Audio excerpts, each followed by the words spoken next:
What's up, everybody? Welcome back to the Survivor Now podcast. My name is Randy. Tonight, I am joined by Josh and Oli, and this has become, custom on these Wednesday nights during this offseason as we have been ranking every single season of Survivor. And today we are ranking seasons 31 through 40. We are trucking along. We're coming towards the end here, and we have special plans for the finale of this series as well. We will get to that at the end of the show. But before we get going, I ask you guys every week, Oli, Josh, how are we doing this evening?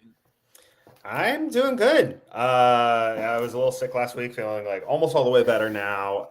And it's Survivor 48 cast drop day. Woo! How fun is that? It's always so fun to get to know everyone at least a little bit and see some of the very early content that comes out. And I don't know, the group chats are all going off today, so it's been fun. You're calling it fun. I call it busy. No, I've been so busy today. Like, for those of you, I'm not going to get into the details, but for those of you who think we just come on and chat, there's a lot more than that. And as soon as the cast drops, there is so much work to be done to get ready for coverage and everything. So if you ever think about starting a Survivor podcast, be ready, be prepared. I'll just warn you there. But no, we are definitely going to talk a little bit about the Survivor 48 cast reveal today. We're going to get to that at the end of the show, but come on, we're not going to pretend like it didn't happen. Like, we're definitely going to touch base on it a little bit. Oli, how are we doing today? Like Josh says, exciting time. Yes. Oh yeah, excited for that. Obviously, it's been a fun time. But yeah, I'm ready to rank these seasons. There's a few seasons I'm on, but there are a few seasons I'm excited to talk about. So yeah, it's going to be fun. Yeah, it's going to be a lot of fun, and I feel the exact same way. Like, there were so many names that we could have called these this group of 10 seasons, and we'll reveal what we actually ended up kind of looping all these seasons together as. But first, I do want to give a quick shout out. Last night, we had a very special live stream for our Legend tier Patreon members. It's something that we've never done before. So the new Survivor card game just released, and I got 6 of my closest friends to play a round of the Survivor card game. It went 2.5 hours, and we crowned our first ever champion. Take a quick look at this trailer. What's up, everybody? Welcome to the Survivor Now podcast. Put 6 of my closest friends together to play the new Survivor card game from the minds of Exploding Kittens and Jeff Probst himself.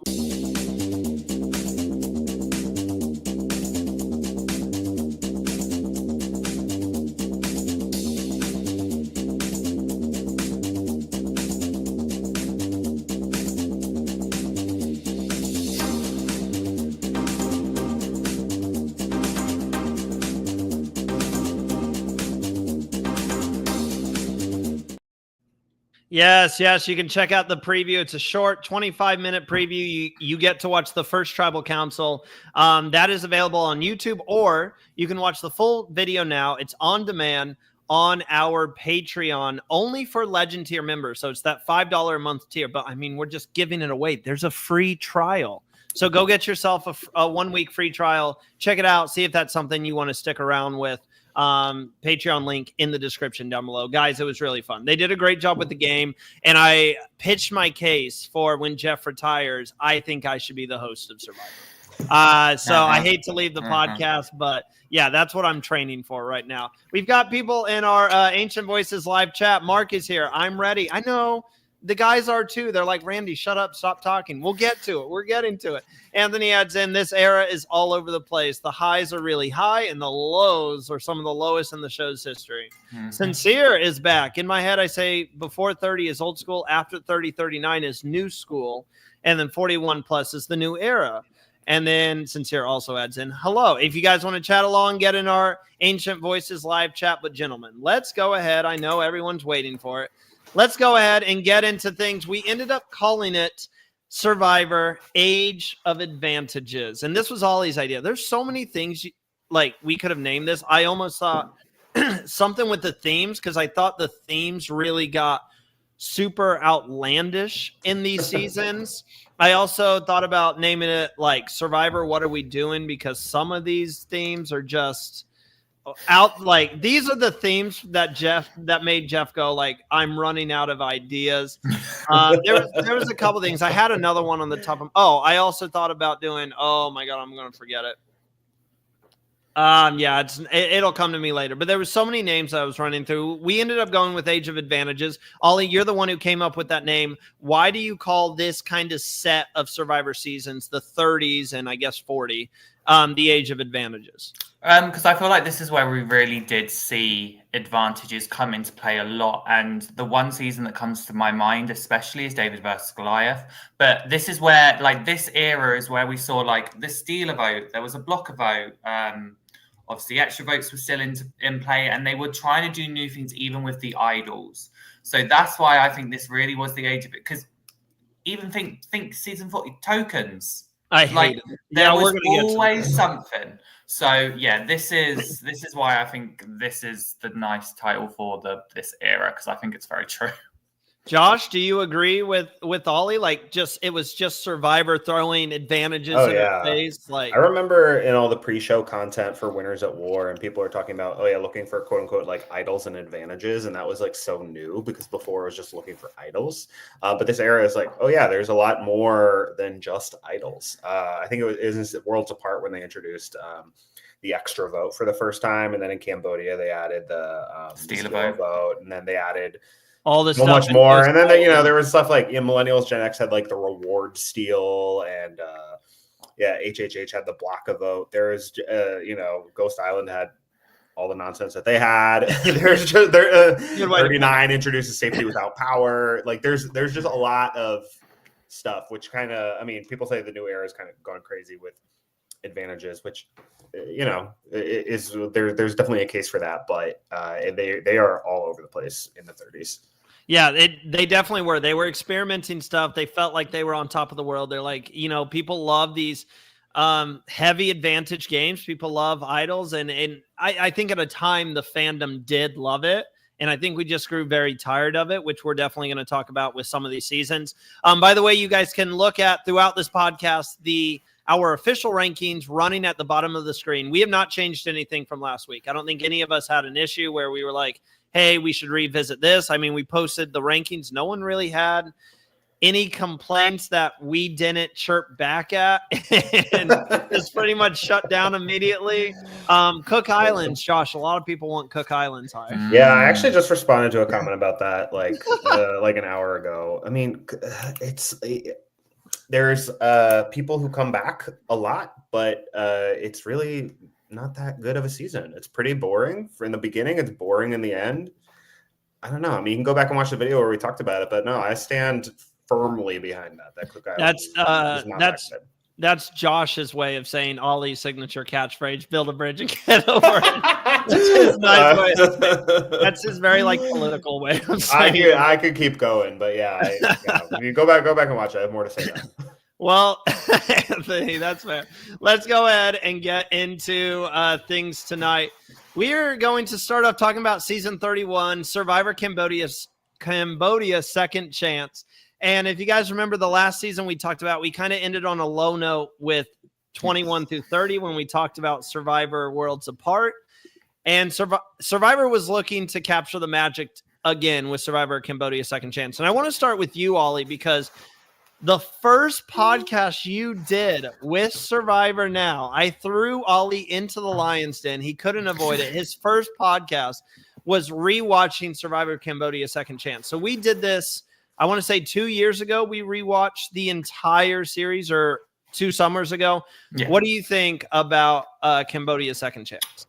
I definitely think after Worlds Apart, this was a breath of bloody fresh air. I enjoyed it. Overall, I think this is a really good season, really good cast. I think the gameplay is amazing. Even down to people that were brought back. Monica Padilla, Abby Marie Gomez, Kelly Wentworth, don't forget Kimmy PG. Kappenberg, Ishbat. No, I'm joking. But yeah, there was so many like amazing dynamics, and it made for a really just dynamic season. Like there was always this was always happening, and this is where we kind of saw the voting block thing, like voting block movement, which I think really did cement this season as something unique and up there. So this one's definitely high for me. Josh, do you agree? Because I've got my take on it. I think it is it's definitely a good season. There's a lot there, a lot to enjoy. I mean, the Wentworth will not count. Tribal Council where they idle out Savage was, an all-timer. That one's quoted 10 years later for a reason. And yeah, fans had been wanting and asking for a second chance season for years, and then we finally got it just with the one criteria. We had a whole bunch of returning seasons, and this was the one where it's like, okay, the only criteria is non-winners who have only played one time, and that was great. And the fan ballot, I think, I don't know, left something to be desired, but it was fun that there was 32 people that you could vote on, and some people who I was really happy to see again. Like I had wanted to see Kimmy Kappenberg come back for years. And, even people who had been a while, like PG, I loved PG so much in China. And the opportunity to watch her come back again was great. You had people who finished second place, and then you had people who went pre-merge in their season. So it was a really interesting concept. And the gameplay was fun. Like you said, very dynamic and shifting around a lot. I'm not as high on it as a lot of folks are. I don't consider this like an A-tier elite season. I think because so much of it is really strategy driven and not as much personality driven. And also I wasn't other than I was really, really invested in PG, and then she got voted off third, and that was a bummer. Otherwise, it was a lot of people who I just like kind of liked. No one I was really like, no stories that were super, super moving to me. Like even Jeremy, like, objectively great player, great story. I enjoyed his San Juan del Sur and Winners at War iterations like a lot more, because I think he gave us a lot more personality wise in those seasons. So I think it's I don't want to call it stale because that feels like too harsh, but I don't think that it did feel like pretty game bot. And there are some like the Kelly Wentworth. I mean, Wentworth does not count. Taking out Savage is brilliant. The Steven Fishback blindside was actually really awesome too. Don't forget about the fun moments like Keith on the tuk tuk. Yeah. I mean, there were some fun moments of this. Yeah, but I think as a whole, like more restricted is. It's not the most like lively dynamic season, like kind of after the Steven blindside. It's not as fun after that. I can understand that, and I think that, and I agree with you with what you said about Jeremy, because I definitely think it's not that it was Jeremy's worst showing, because again, it's the only season he won. I think in terms of how things happened, especially late the end game, because I was very critical of Mr. Spencer and Jeremy for how they acted in points. But overall, I think like even Sincere said it. Like even during the pre-merge, like I love that they did 2 swaps. Like that to me was really nice, because I feel like people weren't expecting it. And I think with the game bottiness, I think it was because everyone knew who was in the running. I think there were people, Spencer, who were really who did pre-game. And I think that's maybe where things kind of got spoiled, because you have like certain people, Spencer, who decide to pre-game and then it doesn't. His name's not Spencer anymore. I don't care what his name is, Spencer. I will say, so for me this season, at this point, we've all started watching Survivor. We have all talked in recent weeks about what season got us hooked. In particular, I'm going to try to remember for everyone to prove I've been listening. Josh started at the end of Guatemala. Oli started at Tocantins, and then mine was South Pacific. So those are the seasons that we started on. I can remember something. I'm so proud. So we're fully in the Survivor swing. I am a Jeremy Collins stan. So I don't know if we're going to get a little bit when we look at the official ranking of, how much I love South Pacific and Caramoan because of Cochran. I want to see if my overall rating is kind of pushed higher because I really do love Jeremy. He's my second favorite player ever. I love seeing Chaos Cass, Spencer, and Tasha back. That trio I thought was a really interesting one to bring back to see how they would play a second time. You guys always know I'm here for more Abby in my life. I was really excited to see Terry Dietz again, just to see how his gameplay would change from when he was much younger, a dominant force in challenges and stuff, and now a little bit older, having to rely on his social gameplay. Wu was back for the opportunity to like right his wrong and, you know, fix his mistake of taking Tony to the end. We already mentioned a lot of the great people who were on this season. I thought overall it was a really good cast just for the behind the scenes. Yes, Ollie? I was also going to say one thing that I think is a good thing about this season was a really good first boot, a well-deserved first boot. Yeah. Vitas. Deserved. Yep. Well, let me read. You guys probably know the players because we're Survivor nerds. I didn't before looking it up. Just to give everyone a little background info, these are the players, if you don't remember, on who could have been on this season and did not receive enough votes. So I got 11 here. I got Brad Culpepper. I got Carolyn Rivera, or Rivera, my bad. Rivera. Jim Rice from season 23. Max Dawson. Michaela Wingle. Natalie Tenorelli. Sabrina Thompson. Stephanie Valencia. Shane Powers. T-Bird. Troyzan, and Mike Holloway were the ones who did not receive enough votes. Gentlemen, any of those 11 names, would you take any of them and like put them on for someone? Does anyone stick out to you? T-Bird for sure. I really enthusiastically voted for her at the time and was really bummed she didn't make it. And Sabrina. Sabrina has gone on record and said actually like she wasn't like super invested in it and wasn't because of like personal stuff that was going on. It was actually okay with the fact that she didn't make it. So if she's okay with it, I guess I'm okay with it too. But those were the only two that I really wanted to see. A lot of the rest of them don't care. I'm like, why exactly did they make the ballot? Out of 16 men and 16 women ever, they chose That's like awesome. and, Jim Rice and like like what are we doing here? Yeah.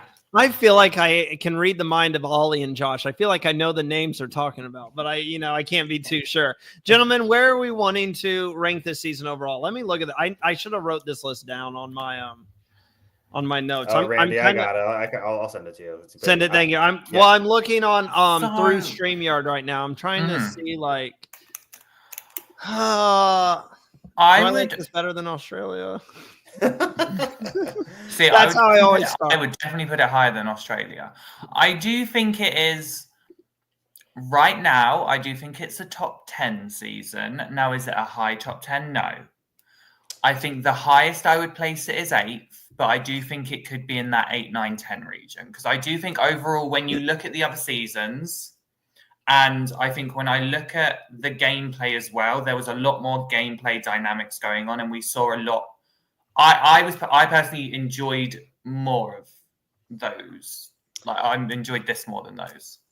Yeah, I personally would. Oh man, it's so tough. I have it 9th right now. If that sways you, Josh. So behind Philippines. Behind Philippines is where I have it. I was torn between that and Panama. Okay, so currently 9, 10, 11, 12. It's Panama, Vanuatu, Amazon, Palau. And I think that man, those first 12 seasons, like in the OG like final 2 era, for the most part, I love those seasons so much, and I think that they have a lot of rewatch value. And yeah, but I'm more biased towards old school. I think there are people who are like, oh man, the camera quality is so bad, which they're not You're wrong. like, I don't give a crap. They're not wrong.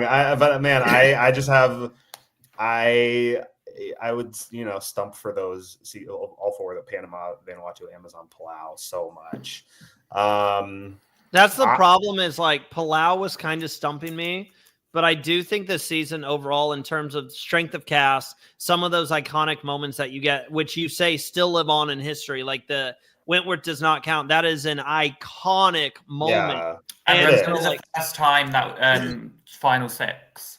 Yeah, the final 6, I mean, that was noteworthy and unprecedented. I don't know if it was I don't know if I would necessarily tack that as like a pro for the season because it was I don't know. Like confusing to average viewer, kind of convoluted.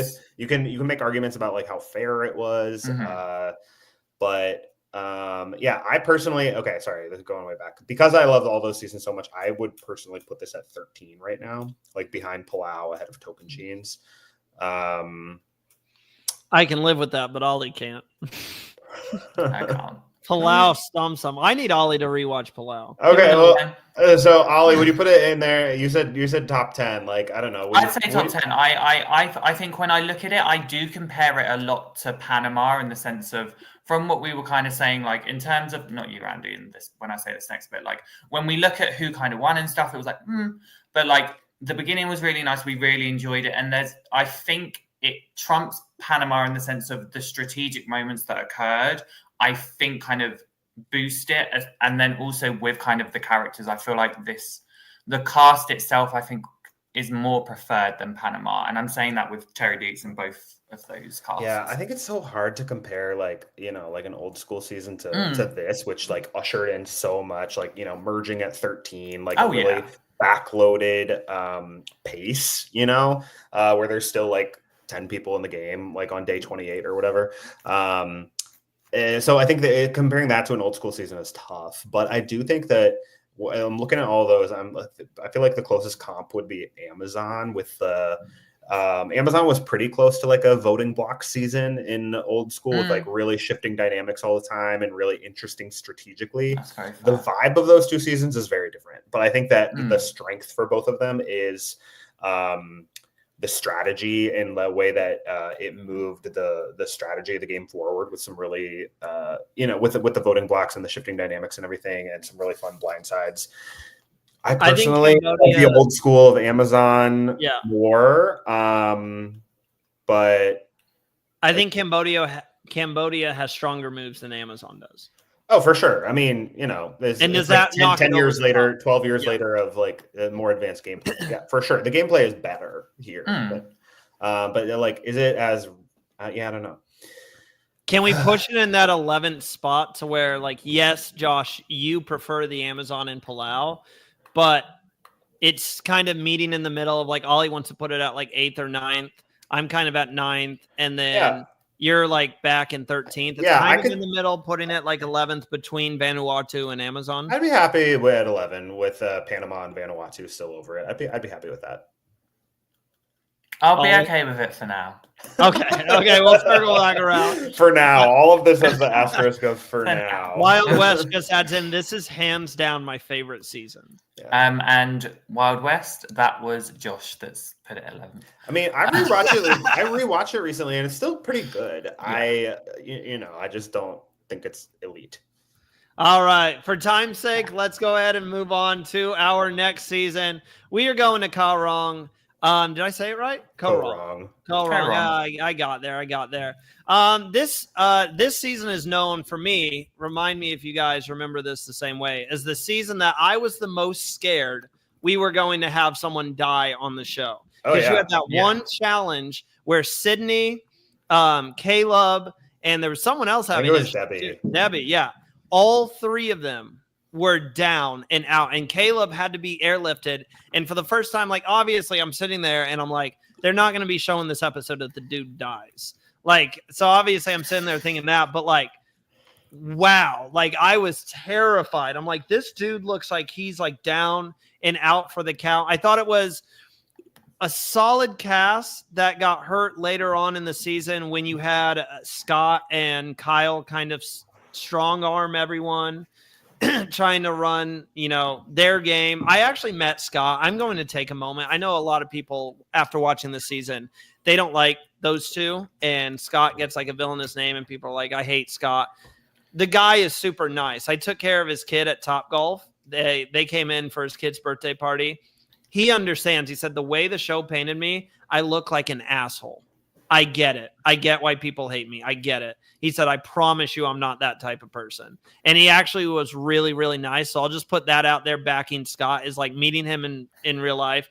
Nothing like who you see on the show. He even said, he's like, I think I'm a big guy, and I know this isn't an excuse, but when you're starving and stuff, I think the worst side of me came out. And so I had to put that out there. Obviously, we get Debbie this season. Debbie ends up becoming an icon who they bring back very quickly in Game Changers, which we get to. Michelle ends up winning the season over Aubrey and Ty in a 5-0 vote. And correct me if I'm wrong, this was Aubrey and Ty's first season as well, right? Correct. It was everybody's first season. I felt like it was a really good cast. At the time, I know Ollie knows this about me. We've had this chat. I hated Michelle's win. I hated her win. I said it was a GOAT win. I thought Aubrey definitely should have won. I've matured and I've gone back and rewatched it. And Michelle is now arguably my favorite female winner of all time, if not player. Like, just because I think she's a really good and underrated player for dum-dums like me who said she was a GOAT. So I'm relatively like positive when it comes to this season. I'm not like super low on it, but I'm not super high either. I'm probably like right down Broadway, honestly. Okay. Like, that's kind of what I'm thinking. I will say I am very high on this season. Really? This is my favorite season of the 10 that we're discussing tonight. This is easily my favorite one.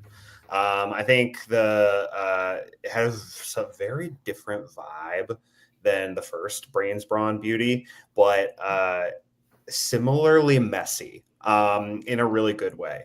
I think that what I love about this season is it is, in my opinion, the last time that you had like people to really clearly root for and root against, like one, like the good side and the bad side. Because in a lot of these other seasons, like starting the very next one with Millennials Gen X, it's just a lot of like friendly people and like good sportsmanship, and you know, they play really hard and there's like, you know, brutal blindsides and everything, but then they're all like happy and everything.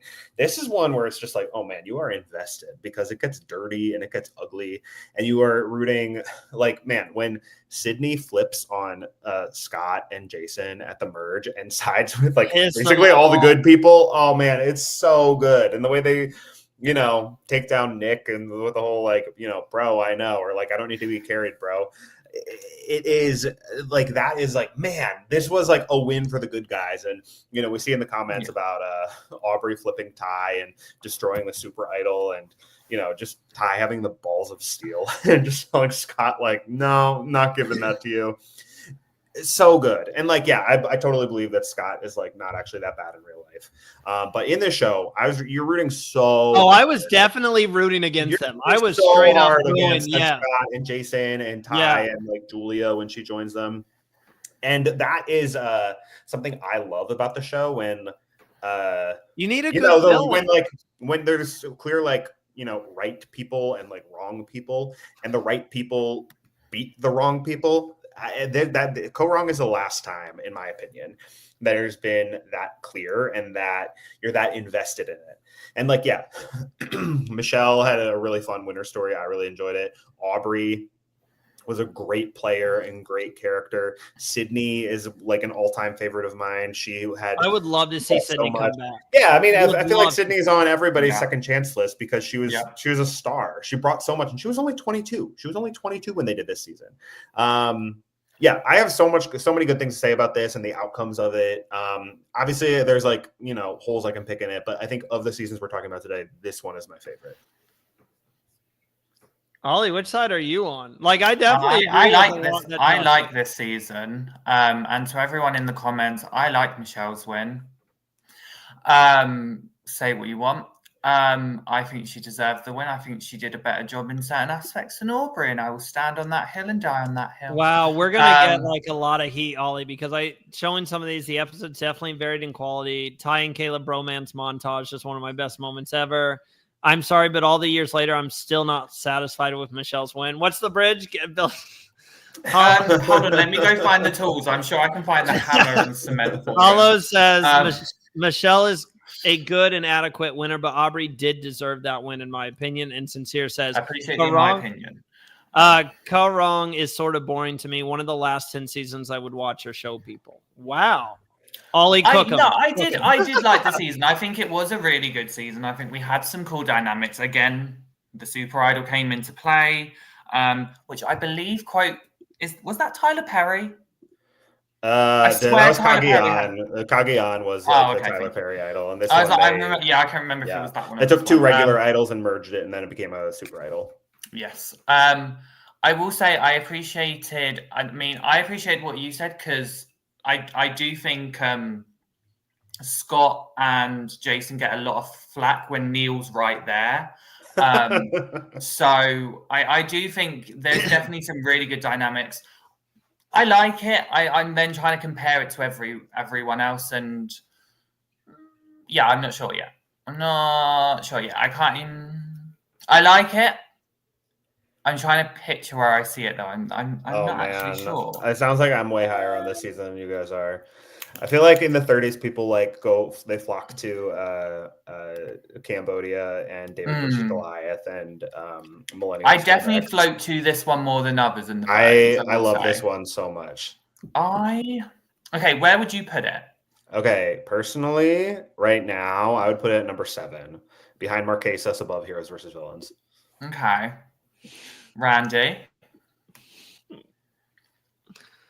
I would probably put it 17th after Guatemala and above Borneo. Ouch.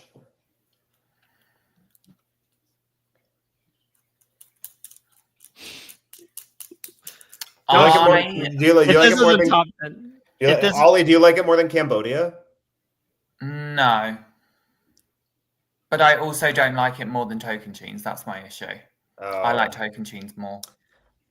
So I would probably put it 15th for me. Oh my gosh, 15th. All right, okay. Sorry, do you remember when I really liked Tocantins? I do. I still don't get it. I still don't get it. We should probably revisit. Yeah, I feel like we'll have to revisit like a couple of these seasons when we're all done next week. I still don't get the love for Tocantins.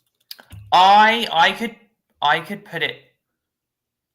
I could meet in the middle. So from where you two are, I could meet in the middle and kind of go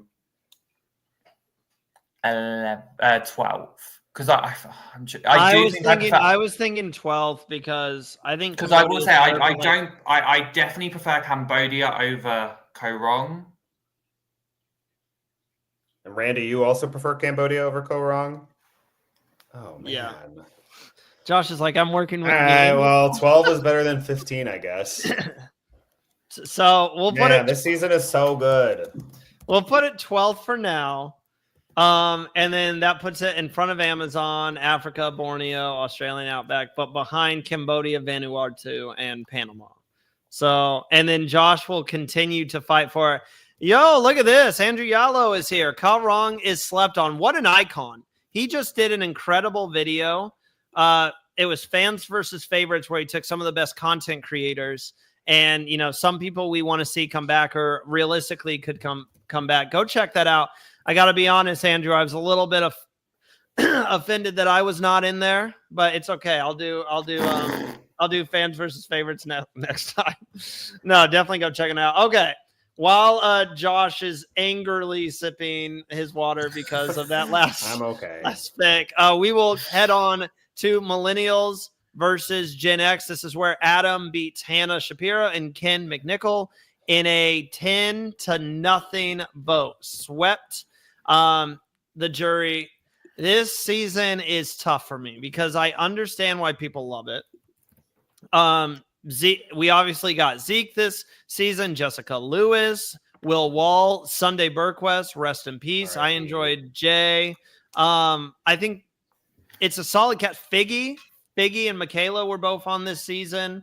I personally, for behind the scenes reason, do not like Adam as a person or a winner. Oh, yikes. That too much. Ollie knows why too. I think Ollie knows.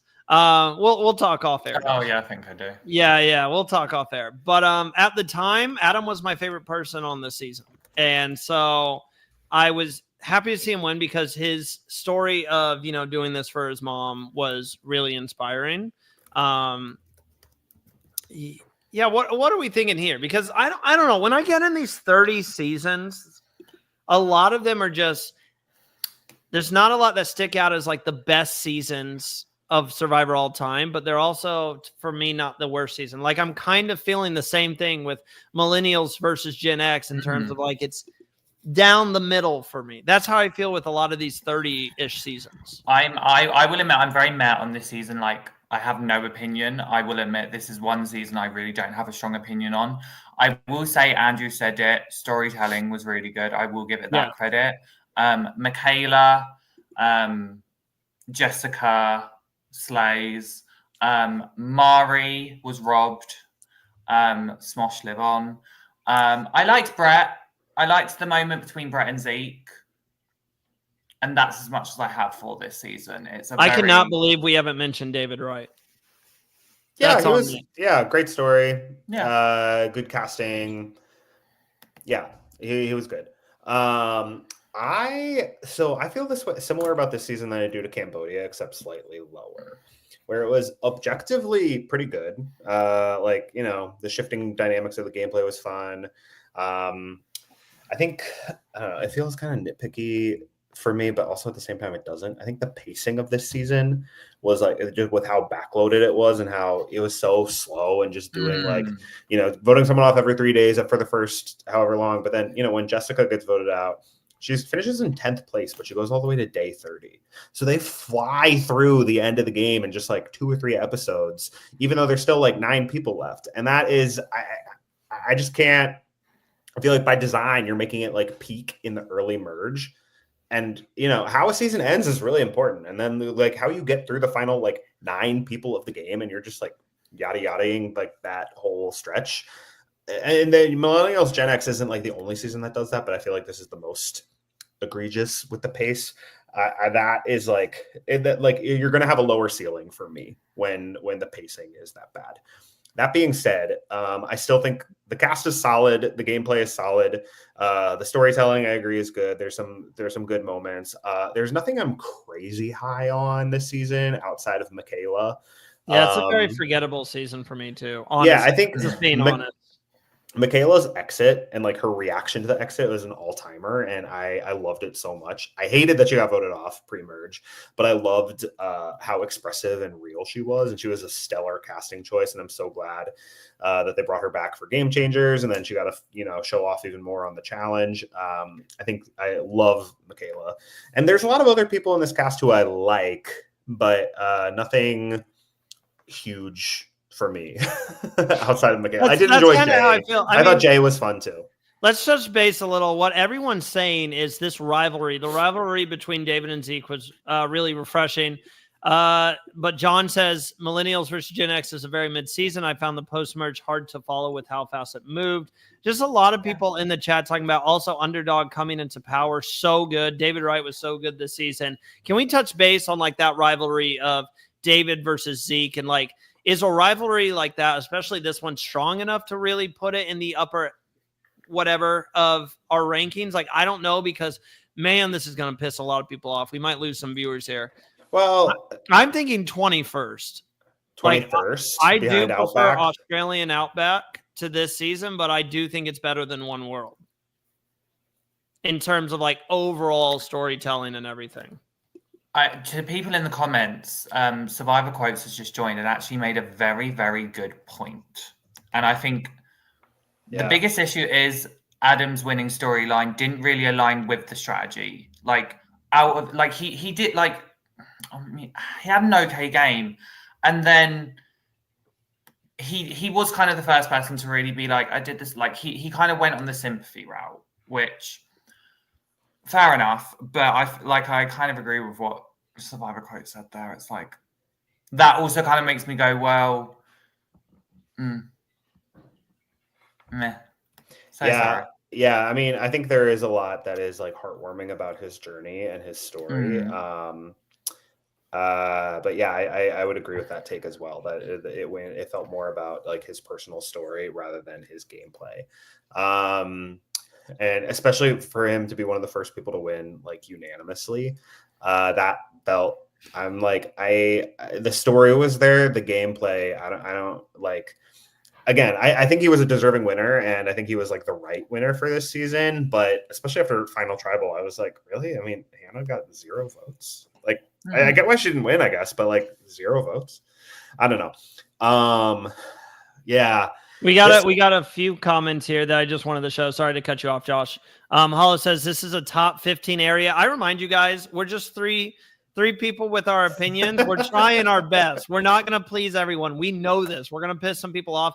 Keep those comments coming in. After this video goes off air, leave us comments on Instagram and YouTube. We do talk throughout the week. They'll tell you, like, we're texting throughout the week saying, hey, should we make some moves? Sincere adds in, yes, good season, bad winner edit. That's what brings seasons down. Like 43, 41 had bad winner edits.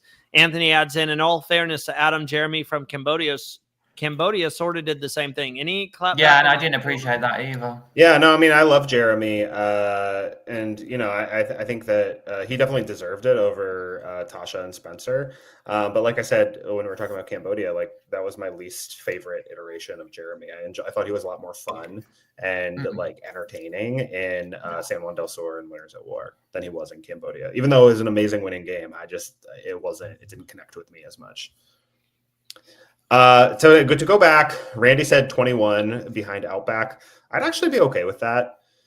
I'd be okay with it being a little higher too, because I think it is there is definitely a lot to enjoy here. I just don't like as a whole, like tied together. I just don't really, I don't know. I don't feel super strongly about it. Like, I don't a lot. I think it was good objectively, but I don't know. I'm not really carrying a torch in my heart for it. Ollie, do you want to push it up at all? Or are you fine with that? I have no Are we going to opinions. agree? Wow. I have no opinions on this. So. That's fair. So we'll put it 21st. Yes. Yeah. Okay. All right. Let's go. Yeah. I can't wait to see everyone react to that. By the way, keep the chats coming, guys. We love having you in our comment section. We love interacting with you guys. If we miss any of your comments, short little plug here. We do have super chats turned on. If you do a super chat, your comment shows immediately, and we will definitely get that on the screen. And it helps the podcast out, helps us continue to keep the show going. So we greatly appreciate all the help. All right, next up, we have Survivor Game Changers. Now, this is one we talk about my memory. This is one that is in the mind because we just rewatched this last summer. Myself, Will, and Kara went back, rewatched this. I'm going to say something that's really going to make Oli and Josh think I'm stupid. Oli might know where I'm going with this. I think Brad should have won. I do. It's the Russell Hantz situation all over again, where it's who plays the best game, not just because we don't like the guy. That's just so subjective, though. I know it is, and you're right. Jury management is part of the game, but I hate when the jury's they're so butthurt that they get backstabbed that they can't vote for who played the best game, because like that's part of the game. Like I can't stand when the jury is like, why'd you vote me out? Do we not know we're playing Survivor? You would have done the exact same thing. Like, why are we so butthurt? I will say the edit didn't do Sarah a ton of favors, but she backstabbed people like pretty brutally. Like, Andrea and Suri and like Michaela. Some of those people like were in pretty good with Sarah, and she played a pretty vicious game like that. The edit didn't really show it, but she did. Ollie, what were you gonna say? To counteract Randy's point, Randy, I think you should I know you think he should have won, but if they actually were doing a season of Survivor Game Changers, he wouldn't have been in. So. Yeah, pre-merge boot who got denied on the Cambodia ballot. Like, come on, what are we doing here? The only kind of thing I want to say on Survivor Game Changers is how can you always have Survivor Game Changers and then this is the cast? I'm muting. I thought Ollie was finally going to take the opportunity to say something he's been waiting to say to me for a minute, and that's build a bridge and get over it. I was ready for it. Like, let's see. We've got people in the comments. Melissa, Ollie speaking facts. Okay, Ollie, I've got my fans as well. Brad is underrated. It's true, but they were butthurt about Sarah too. Randy, that's fair. Okay, that's not really a fan, but I mean, sincere Brad over Sarah. Never trust a cop. I'll say this: like, it's definitely like a pretty well agreed upon fact that the cast of this season and calling it Game Changers is pretty egregious. Like, nobody's gonna fight with that. Everyone, like, people make fun of this cast because of calling it Game Changers when half of them, you have Sandra, you have Tony, you have Sari, You have Malcolm. Aubrey and Ty were huge names from right before. Like, you have Even a lot Sierra, I'd give her it. Yeah, I mean, Like, Sierra I'd give Sierra We're had leaving two out very Andrea. big performances. Andrea was awesome. Andrea, yeah. Ozzy is a really big name. Yeah. JT is a really big name. But then you have like Caleb, who didn't even go to a single tribal council. You have Sierra Dawn Thomas, who is the antithesis of a game changer. I love Sierra. I will say that as well. But she should not have been on this cast.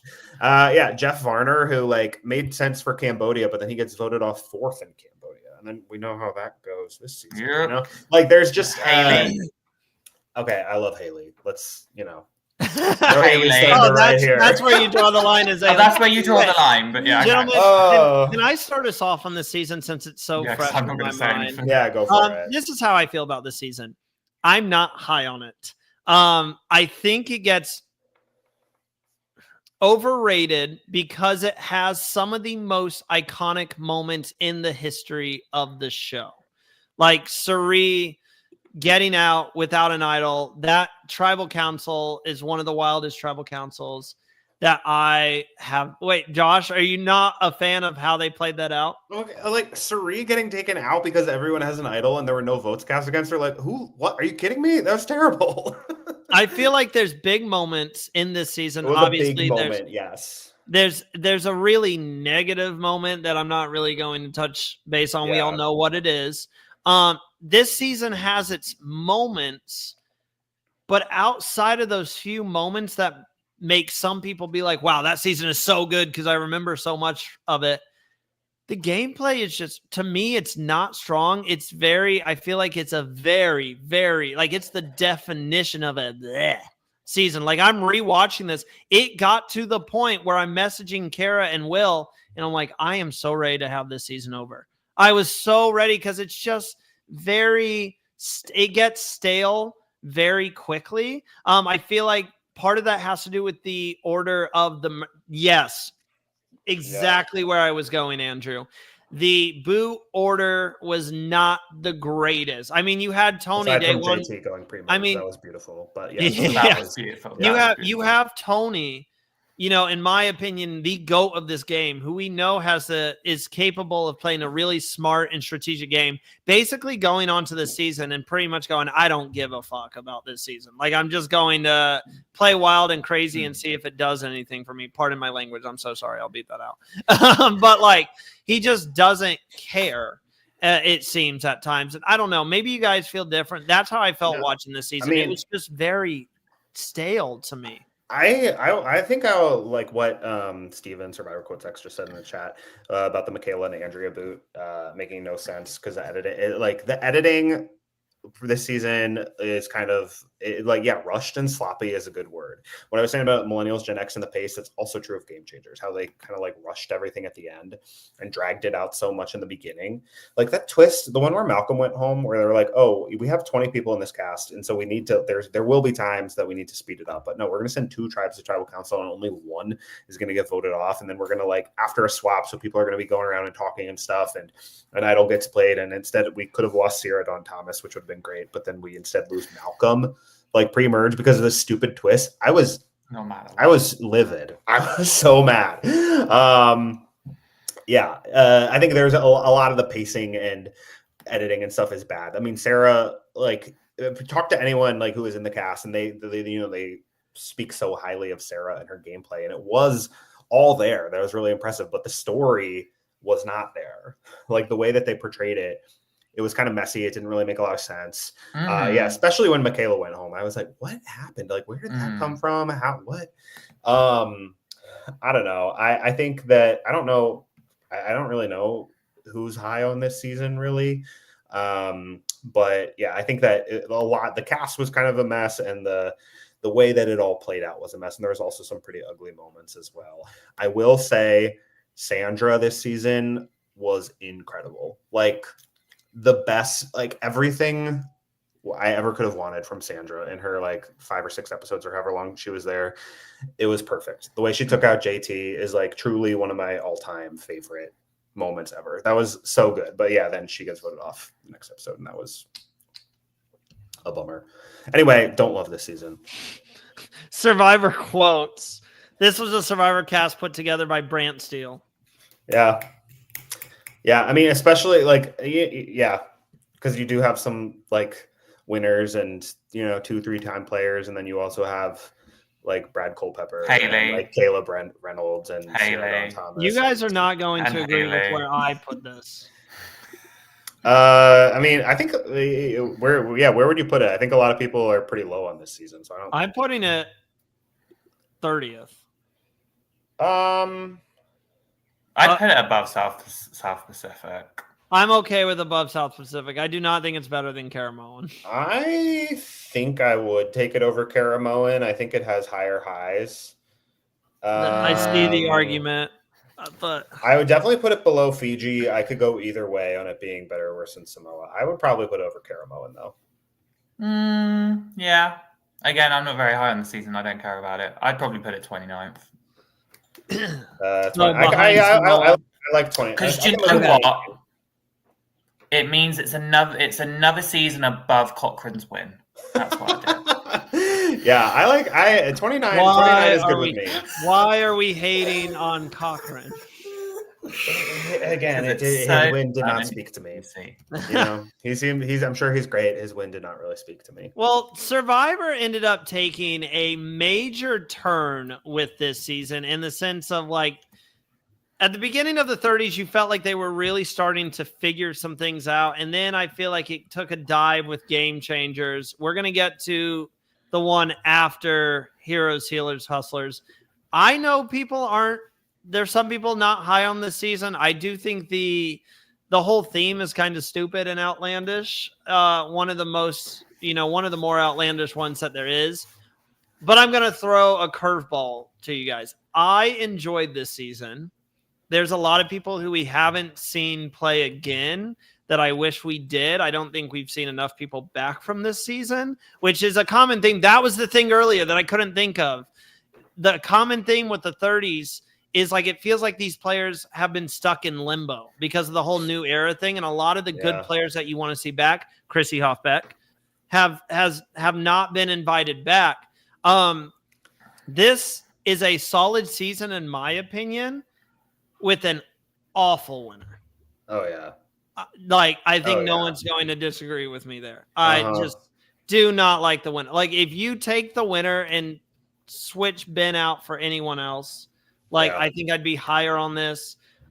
He ends up winning 5-2 to 1 over Chrissy and Ryan. But there's some good. I enjoyed Devin on this season. You had Dr. Mike. I'm just going down the list right here as I'm looking at the cast. Ashley, Lauren, these are all people that I enjoyed. JP. Cole was on this season. Desi Williams, who has gone on to do incredible stuff with the challenge, and a lot of people want to see her come back.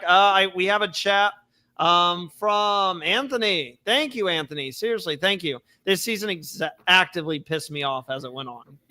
See, I'm curious. Is this one of those weird seasons that I'm high on? That I'm not like high on it. I think it's solid, but like Allie Elliott pre-merger, I would have loved to see. I was about to say, Queen. I think there's a lot of people who really enjoyed this season up until Ben and the Idol shenanigans started to really take over. I personally, so I was on Survivor hiatus for the early 30s, came back for Game Changers. Some friends hunted me down and told me that Sandra and Malcolm and Suri were coming back. And so I came back to watch it. Continued to watch this season, but I kind of fell off midway through because it was a lot of the characters who were there felt like tropes that they had done before. And that were getting a lot of the attention, and even other people, it just wasn't really connecting with me a whole lot. Even though, Chrissy objectively was robbed. She should have won this season for sure.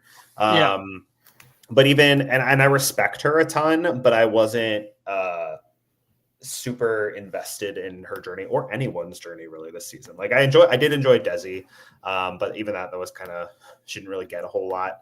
I don't know. There are people. I do get the appeal of this season up until around the time that Lauren Rimmer gets voted off. Because the not only is the Ben win terrible, but the introduction of Final Four fire making in the mechanism that saved Ben and like This allowed was the him to season win it introduced. Yeah. that is like the most abhorrent thing that has ever happened to this show, and that this is where it all started. So I don't know. I personally am not too high on the show. On this season, I get why some people like the first 3 quarters of it though. Yeah, that's exactly what it is. It's a great, in terms of like, if there's any football fans out there, it's a great football game that is like riveting television for 3 quarters, American football. And then in the fourth quarter, it just completely falls apart, and it ends up being the a refs fraud. step in with some unheard of penalty and then hand the game to the Chiefs. That no one's rooting for. like that's what this season was, if we're talking American football. Yeah. No, I mean, we've got so many comments. I hate this season so much, but sincere, love this season. That's exactly those 2 comments right there. It's like you're either high on this season or you're not. Steven adds in, Steve, this one. I would die for Lauren Rimmer. Mark says it was a really great season until the end. Mark says Lauren Rimmer, yes. Andrew kind of agrees with me. I rewatched this recently. I had a change of heart after watching it when it first released. I think it was great. Survivor Quotes adds in, had Ben gone home at the Final Four after that emotional last immunity challenge and Chrissy won, it would have been an amazing season. And then Sincere adds in, they nailed the advantages. The whole spaghetti plate thing was so creative. That was fun. The spaghetti plate thing was fun. Ollie, any thoughts on this one, or is this another season that you're like, I don't really have any opinions on it? I have many opinions. Love Ali, love Desi. Patrick's hot. Cole, yeah. I like Lauren, and I didn't mind Ashley. And I like Lauren too. Lauren was fun. Chrissy and Devin, I do think when it comes down to it, I do think Chrissy and Devin, one of them 2 deserved it. It just depended. I saw in the comments someone says like, "Oh yeah, no." A lot of people say that, including Pretty, say that Devin would have won. Sure, I don't. One of them for sure would have won, and they both would have made a better and more satisfying winner than Ben. I don't really care necessarily who it was. Of the final 3 we got, it for sure should have been Chrissy. But if people want to say that Devin was robbed, that's fine. The point is that Ben's win is a joke. I mean, in terms of Ben, definitely does bring it down a little bit. Like I said, I agree with a lot of people when they're like, "Wait, Ollie, yes." Rude. Oh, I might. Where are we thinking, gentlemen? Like when you look at this overall list that we have at the moment, and I'll play it on the screen so everyone else can kind of see, the season so far. I mean, I wouldn't be mad putting this like behind Tocantins and in front of Gabon, which would put it at like 16. Oh no. No. I told you I'm high on this season. It's a good season outside of that win. But like a movie with a bad ending is like kind of a bad movie. It doesn't mean it's a bad movie. It kind of does. What's a movie that has a bad ending? We don't need to go there again, that whole thing. But I think I don't know. I personally would put this all the way down at like I don't know about that. It wasn't that good. I've not even watched Game of Thrones, and I don't agree with that statement. I personally would put this down around like 28, 29. Like I think Fiji is definitely better than this season. I think way down. I'm gagged. Ollie, what about you? I even put this above Australia. I don't even care. No, that's crazy. That's crazy, but Australia's too low. It's better than Millennials versus Gen X. I don't know about that. For overall gameplay throughout the season, I think it's better than Millennials versus Gen X. Okay, well let's be real here. You have it really high, you have it really low. So I've got to somehow make a decision on a season that I really don't care for. So you're with me. You don't. Wait, so Ollie, you're with me. You don't care for it. You don't like it. Well, this is the thing. I think it's one of those mess seasons, but it's like one of those mess seasons that's in like the middle range. It's not like they have bad moments, but that there's good moments. It's like I'm not like Game Changers where I'm like, this season sucks. I am kind of like where I was with Millennials versus Gen X, where I'm like, it's indifferent to me. Okay. This is what's hard about this while you think about that. I just wanted to show these comments. Sincere, Gabon is better than HHH. Agreed. Hollow says this is number 42 on my personal ranking. I don't hate that. I don't hate Anthony says, I'm just going to say Game of Thrones is a perfect comparison for this season. Andrew says Fiji is not better. Oh, I think Fiji is better. I just rewatched Fiji in the last HHH year. is better than Fiji. But then Hollow comes back. Fiji is leagues better. I'm telling you, this season is tricky. This comment, yeah, that's how I feel. Like, there's no impact. Well, I mean, maybe Final Four fire making never happens, which we can ultimately agree is a good thing. Yeah, I don't know. Compared to another season that's really good for the first 3 quarters and then like falls off in the end. Although I wasn't super vibing with this for the first 3 seasons, but I get it. Mm-hmm. But Nicaragua is another season that was really good, in my opinion, for the first 3 quarters, and then kind of falls off with the double quit. And you were high on that. Yeah, I'm high on it. But we currently have Nicaragua at number 24, so I'm fine if this goes like right behind Nicaragua. So 25. I'd be fine with it being 23, 24, 25, like in that area. I am fine. I definitely would push for Nicaragua over HHH. Okay, Randy, what would you do? Well, actually, why am I asking? You put it 16. I still would put it like the lowest I would put it is 20th, because obviously I love Australian Outback. I do think this season overall, in the grand scheme of things, is better than Millennials versus Gen X, besides the final outcome. But then this is where it gets tricky, because One World, the outcome is way better in One World.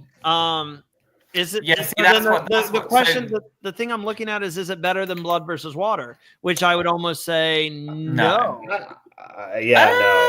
No. I think Blood versus Water is like solid all the way through. I'd put it 24th. I would put it above Nicaragua. I would advocate for 25th, Nicaragua over HHH, for the reasons I said earlier. I think Nicaragua has a better cast and like more fun moments, and I think Nicaragua can be remembered more for some iconic moments, but they're not the best iconic moments.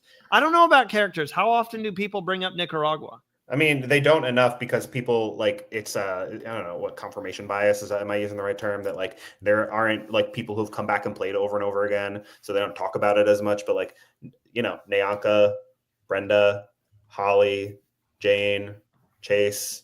Sash, okay, you convinced Marty. me. I'd There's put like 25th. Well, I was just about to say I'm willing. This isn't a season I'm going to fight on. Just know out there, Josh has made sacrifices on this ranking.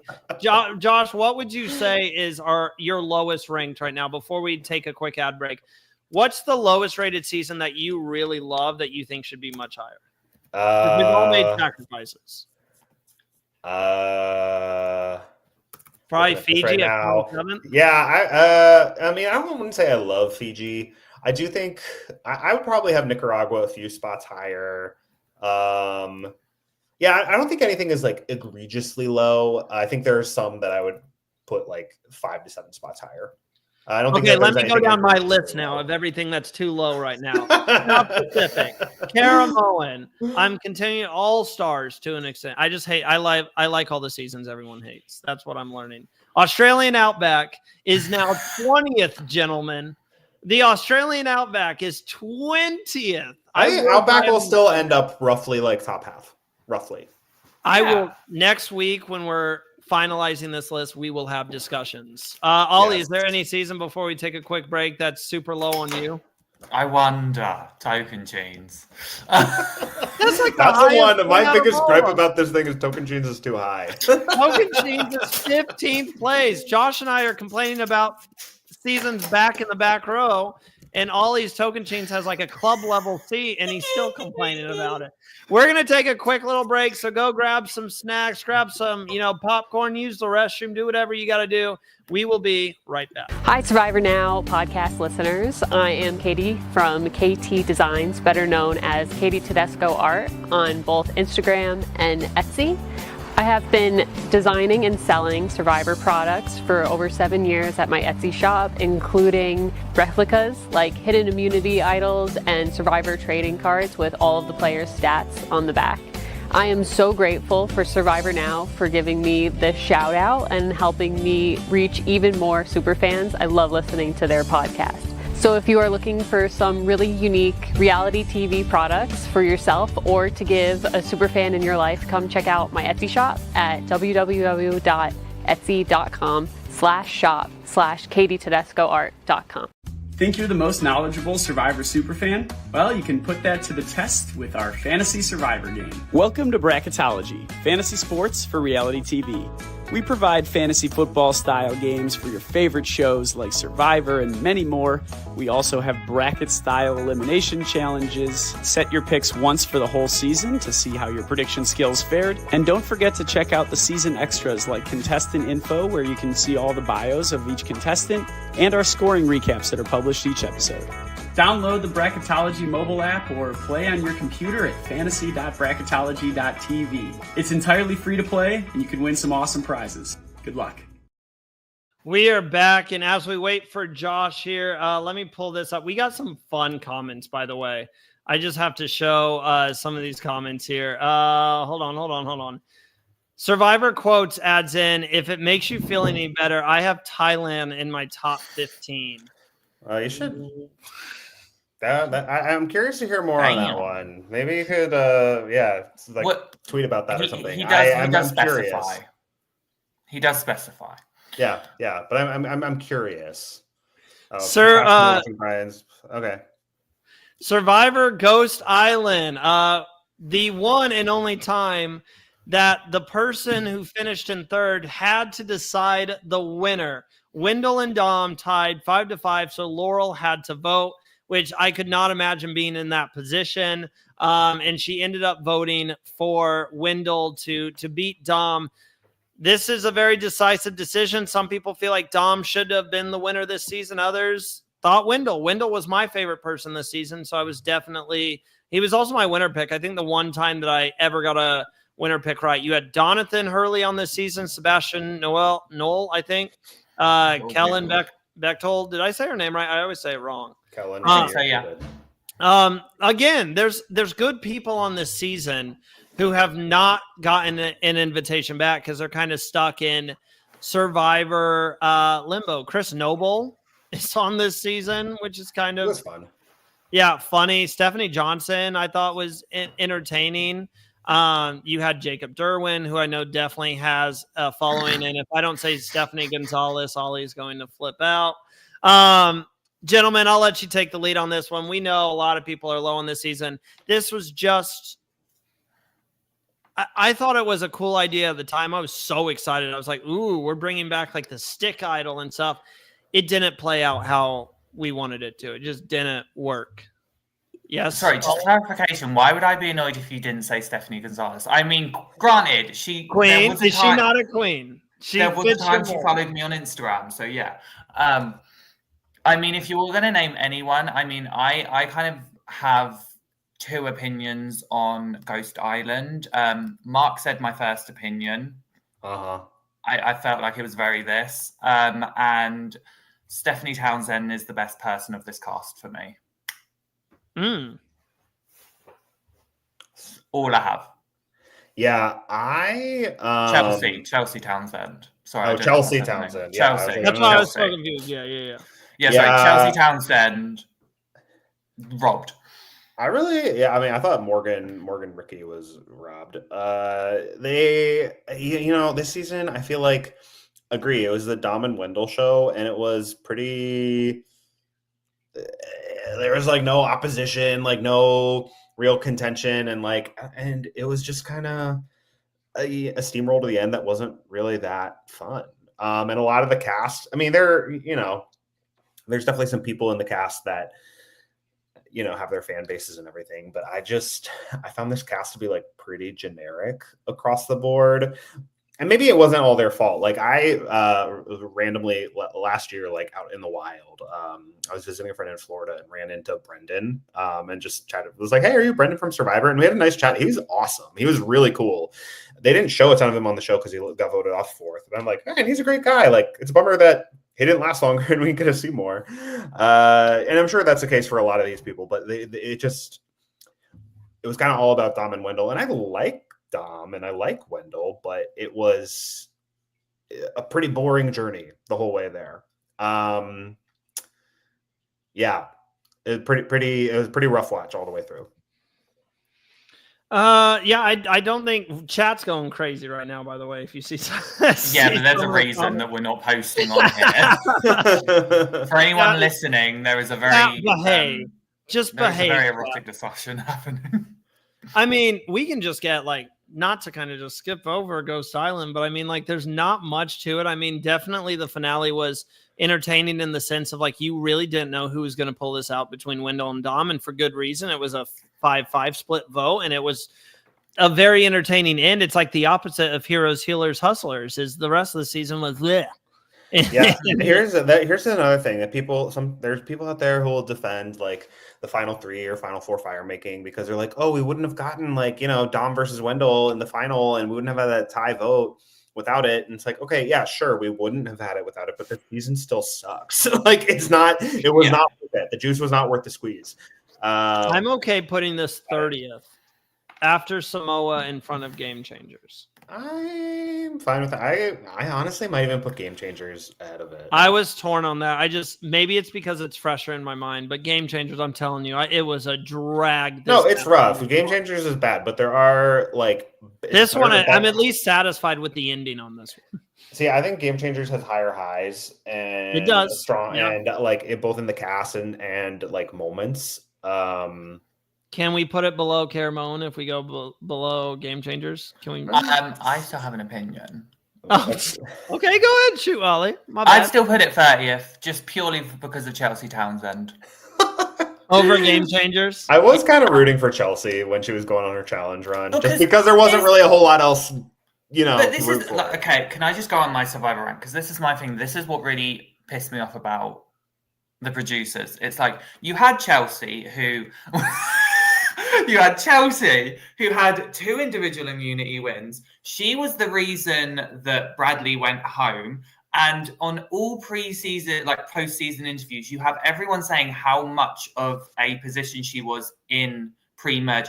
Like, everyone thinks Wendell was always Dominic's like person. Chelsea was that person as well. So, Survivor people, Chelsea deserves more recognition, and that's the end of my TED talk. Thank you very much. I respect that. I mean, she only got like 4 confessionals all season. Like, someone was talking about coffee, and I was like, yeah. No, she deserved better for sure. Ollie, that's going on Instagram. That clip, I love that. Yeah, Chelsea, and I respect it. I respect the Chelsea Townsend rant. I still would put Game Changers over it, but it's not a hill I'll die on. Okay, so Ollie, you're with me on 30th, right? Yep. Okay. Next up, don't have to spend too much time on that. We might be spending a second on this one. David versus Goliath. Some people argue that it is the greatest original cast season that Survivor has ever done.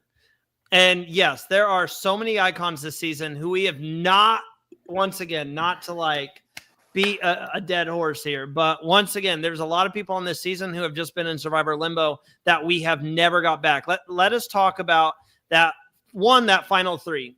Say what you want about Nick Wilson. I know his political views do not match up with people. People have their opinions.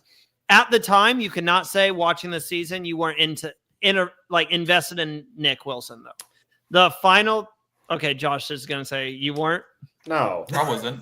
Okay, anyways, Nick Wilson, I was invested at the time. Mike White, Angelina Keeley, final 3. I loved Kara Kay. Like, I was a huge Kara stan. Davey Rickenbacker. How can we forget Christian Hubicki, who lasted 6 hours on that like Jesus challenge? Yes, Ollie? So your thing about Cara is the exact same thing that all pretty much happened to Chelsea Townsend, just saying. Okay. Gabby put, I can always say her name wrong, so I'm just going to say Gabby. Carl definitely has his fan base. I could just like keep going down this season. Natalie Cole. Natalie, Natalie, like there were some good players this season. Okay, let's see this comment that real quick Anthony put in. Thank you, Anthony, by the way. Like, thank you. But since we're all going to die, there's one more thing I feel I need to share with you. I did not care for David versus Goliath. That's what we're here to talk about, because this is the season that Josh, correct me if I'm wrong, you did a rewatch on. Didn't finish it. I got up through the Dan boot, but yes, got through a good like 2/3 of it.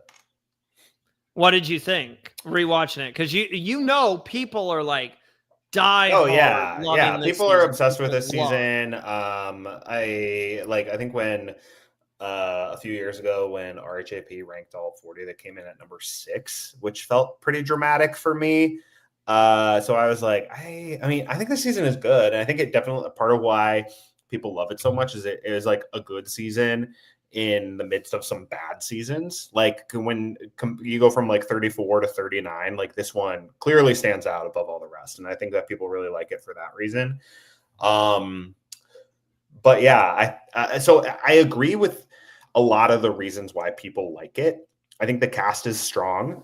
I think the gameplay is fun. I think that like Angelina is incredible TV and led to some amazing moments, like Natalie with the jacket and finding having to climb the 100-foot ladder to get her idol at the end, like really fun. I think that there's some really like the blind sides back to back of like John with the minority split vote and then Dan with the idol nullifier. They're fun.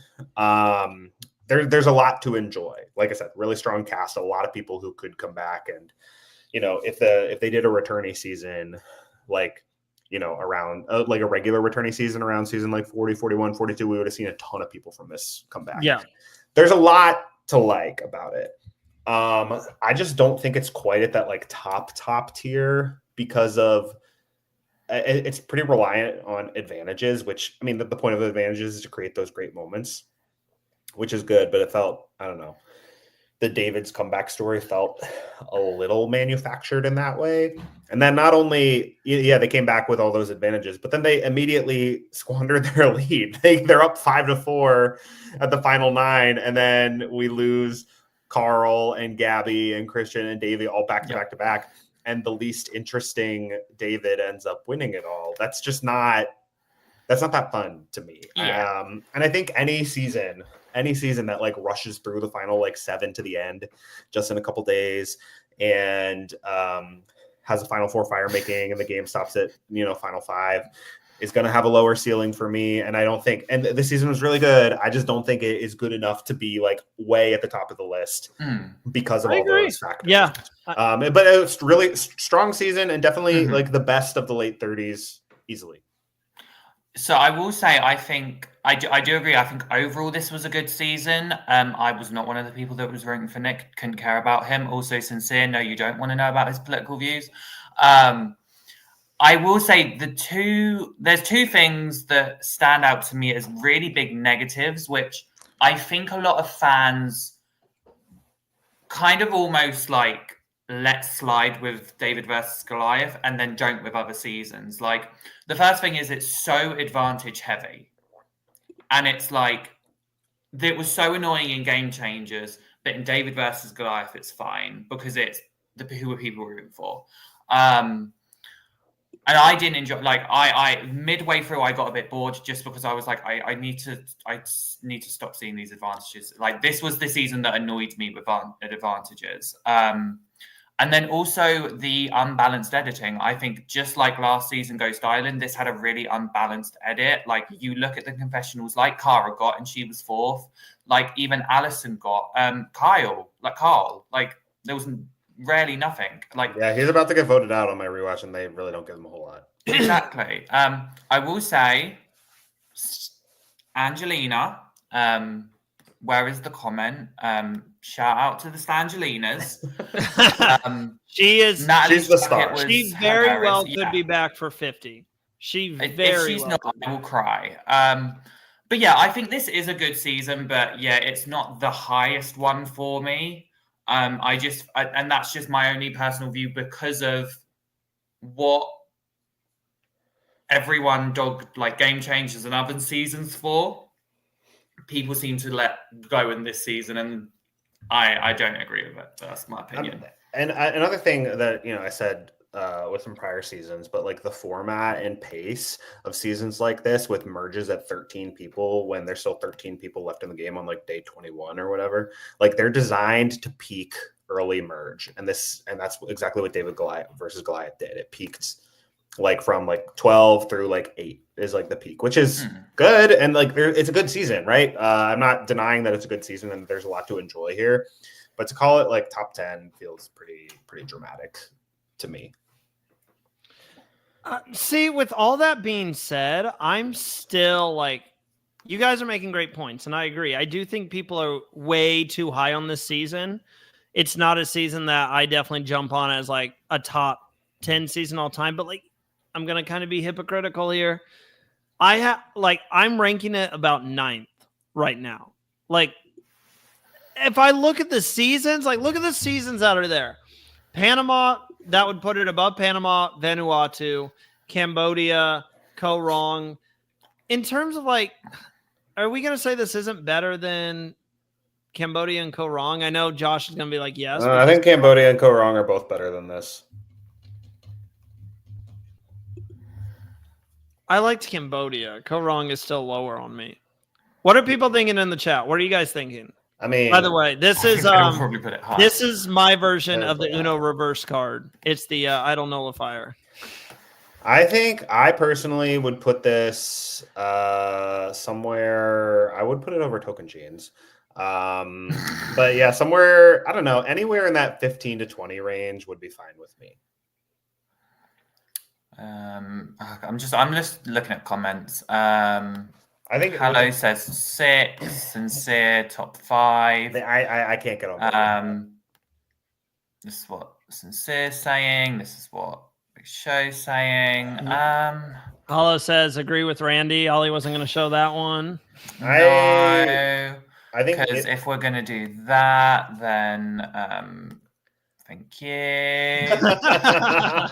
It's almost like I have them ready. I don't know where I'd rank this.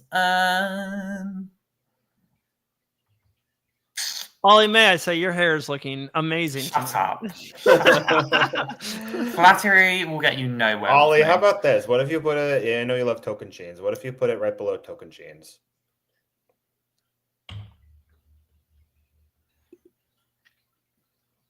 And 16. People are going to be mad.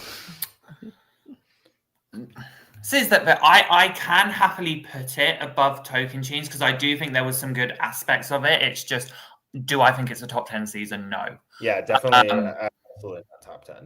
I would personally it's not going to end up top 10, but that's why I wanted to put it like 9th, 10th. Like there's going to be seasons above it. Oh no. I'd put it above Koh Rong. I wouldn't put it above Cambodia. Oh, I would. I'm okay with that. I'm not okay with that. I think Koh Rong is way better. Oh man, so, yeah, like stronger ending and like a better, like it was a story 13? Like the David versus Goliath. Some people in the comments were talking about how it's like. Yeah, I mean, Josh, there's your boy. There's your boy. I mean, so he enjoyed watching Koh Rong in Cambodia more, even though he thinks it's better. Like, I don't know. What are I enjoy watching Koh Rong in Cambodia more too, and I think that's why I would put them higher. I don't know. I just like I think the ending, even before Nick and all the drama in the recent years has come out around him. I found him to be a pretty uninspiring winner. On paper, it's cool that the David Game Bang won, but like I would have rather any of the other Davids from that, like Carl, Gabby, Christian, Davey. I would rather any of them have won.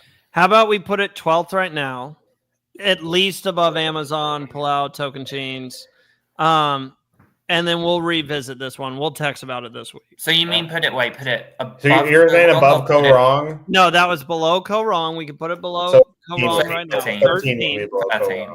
Yes, I could live with that, and have an asterisk next to David versus Goliath, because I would put. I mean, I think I would take Amazon and Palau over David versus Goliath all day, every day. But I can live with this. All right. Look, So if it's above Token Chains, it's going to be above Palau as well. yeah, they're hooked together at this point. All right. I told you we could put it below Token Chains, Ollie. I said 16 would be great. Next up, Edge of Extinction. All right, I've been preparing all week for this. Let me get this off my chest, people. Look, Chris Underwood deserved to win, right? I do not hate Chris Underwood as a winner, as everyone does. And it actually drives me insane. One of my biggest pet peeves with the Survivor community is how they have Chris Underwood ranked as one of the worst winners in Survivor history. I get it. He got voted out. We've talked about that on this show. Josh, specifically, not a fan of like the old game metrics. When you get voted out, you should be, you're done. You've lost. So I get that. There's frustration with there. But when he came back in the game, I feel like he played it perfectly. I'm not a fan of you have to put yourself in fire to prove your worth, which he has kind of set that standard for certain seasons. But he had to do it. He would never beat Rick Devens if he would have never won the season if he didn't take out the king, which was Rick Devens. He did that. He put himself in fire. He made it to the finale. I think that's enough to win this game. Sorry, I'm trying to look. I have a slide thing in my hot take. I'm not mad about Chris' win. Yeah, that's what I'm saying. If you look at this cast, Gavin, Julie, Rick Devens, Lauren O'Connell, love her. Love you, Queen. Victoria, Aurora, Ron Clark. Say what you want about War Dog. He's television. He's the new Philip Shepard. Say what you want. Kelly Wentworth, David Wright. I could just keep going on. Julia Carter. This is Aubrey Bracco is back on. Reem Daly, one of the most iconic first boots ever. I'm not a huge fan of the Edge of Extinction. It's basically a retake on Redemption Island, where instead of, just fighting every week, you stay on Edge of Extinction. It pushes you to your core. You're basically playing in the new era with no rice or anything. There's a surrender flag, which I wasn't the biggest fan of either. But in terms of this season overall, I'm going to put my foot down on it. This is what I'm going to fight for. I am not going to let this season go low just because of the theme, because I think it was riveting television. I was so hooked on this season. You say, Josh, that you love to have a clear, hero villain type story. Rick Devens was a villain to some people. Rick Devens was that person and he's a good guy who is a villain with how successful he was at finding idols, how cocky he was when he played those idols. It gave you someone to root against. You had your certain heroes, whoever you were rooting on for that season. I really do think this is a good season. I will say I think I'm higher on it than a lot of people. I think it's a really good season that just gets hurt because people are butthurt that Chris, of all people, won when he was, correct me if I'm wrong, the second or third eliminated? Third. When he was the third person eliminated. If that didn't happen, I think people would talk about this being a top 10 season. I really do. I mean, okay, so there's kind of a little bit of a Edge of Extinction renaissance going on the last couple of years. People like a little cult following kind of deal. Yeah. I'm following. And in some senses, I get it. Because the merge is blindside after blindside. It kind of started the trend of the tallest blade gets cut and whoever, establishes himself as a threat gets taken down. And it was emergent gameplay in that sense. And there was a lot of fun blindsides and cool moments, but nothing I don't know. I think the David Wright boot was pretty straightforward, but a lot of the other votes after the merge there was a lot going on. So I will give it that. I think the downside is I, once again, just wasn't super invested. I feel like I feel like the editing focused so much on the 4 returning players plus Rick Devens that it kind of cast everybody else by the wayside. And so it's interesting, it's objectively there's a lot going on gameplay wise, but it feels low stakes because you're not as invested in a whole lot of people. And even again, the whole tribe, the Manu and then turning into Lesu tribe, losing over and over again and being the hot mess tribe or whatever, sure they did, but they still went into the merge with 5 people. So they lost a lot, but did it really, you didn't really feel as, like it was a huge deal. I agree. I'm glad Chris beat Rick Devens.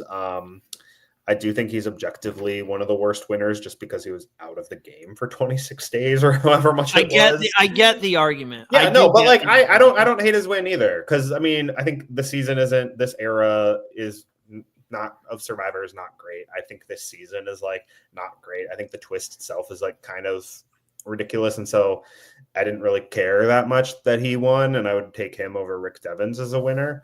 And then he went on like in the challenge season, USA season 2, when he won. That was awesome too, and I actually like kind of really like Chris Underwood now. Yeah, I'm glad he Chris won Underwood back, because I think it would be a really great, I don't want to say underdog, but it would almost be like redemption, because he obviously knows that people talk trash about his win. I don't know if he cares or not, but I would like to see him back to see, okay, can you come back and have success on Survivor? Yeah, I mean, he's objectively like kind of a badass, and it's fun, and that's cool, and I respect him. But his win is like not great. And for me, it's like you have to play with the cards you've been dealt, and those were the cards. That was the rule of the season. Right. That's what kind of, when some people are like, he doesn't deserve it whatsoever. You can't fault the man for playing his journey throughout, and with the cards he was dealt, he played it perfect when he came back. When he came back. Yeah, sure. In those 4 days. But like, yeah, I don't know. I don't know. I think the editing was terrible for the newbies. Like it was. You just like 2/3 of the cast you don't know or invested in, don't really care a whole lot about. And that's kind of why I just feel kind of meh on this season. I would put it over Ghost Island and HHH because I think the gameplay was interesting and like dynamic, but I ultimately at the end of the day just like don't really care. This comment breaks my heart. Yeah.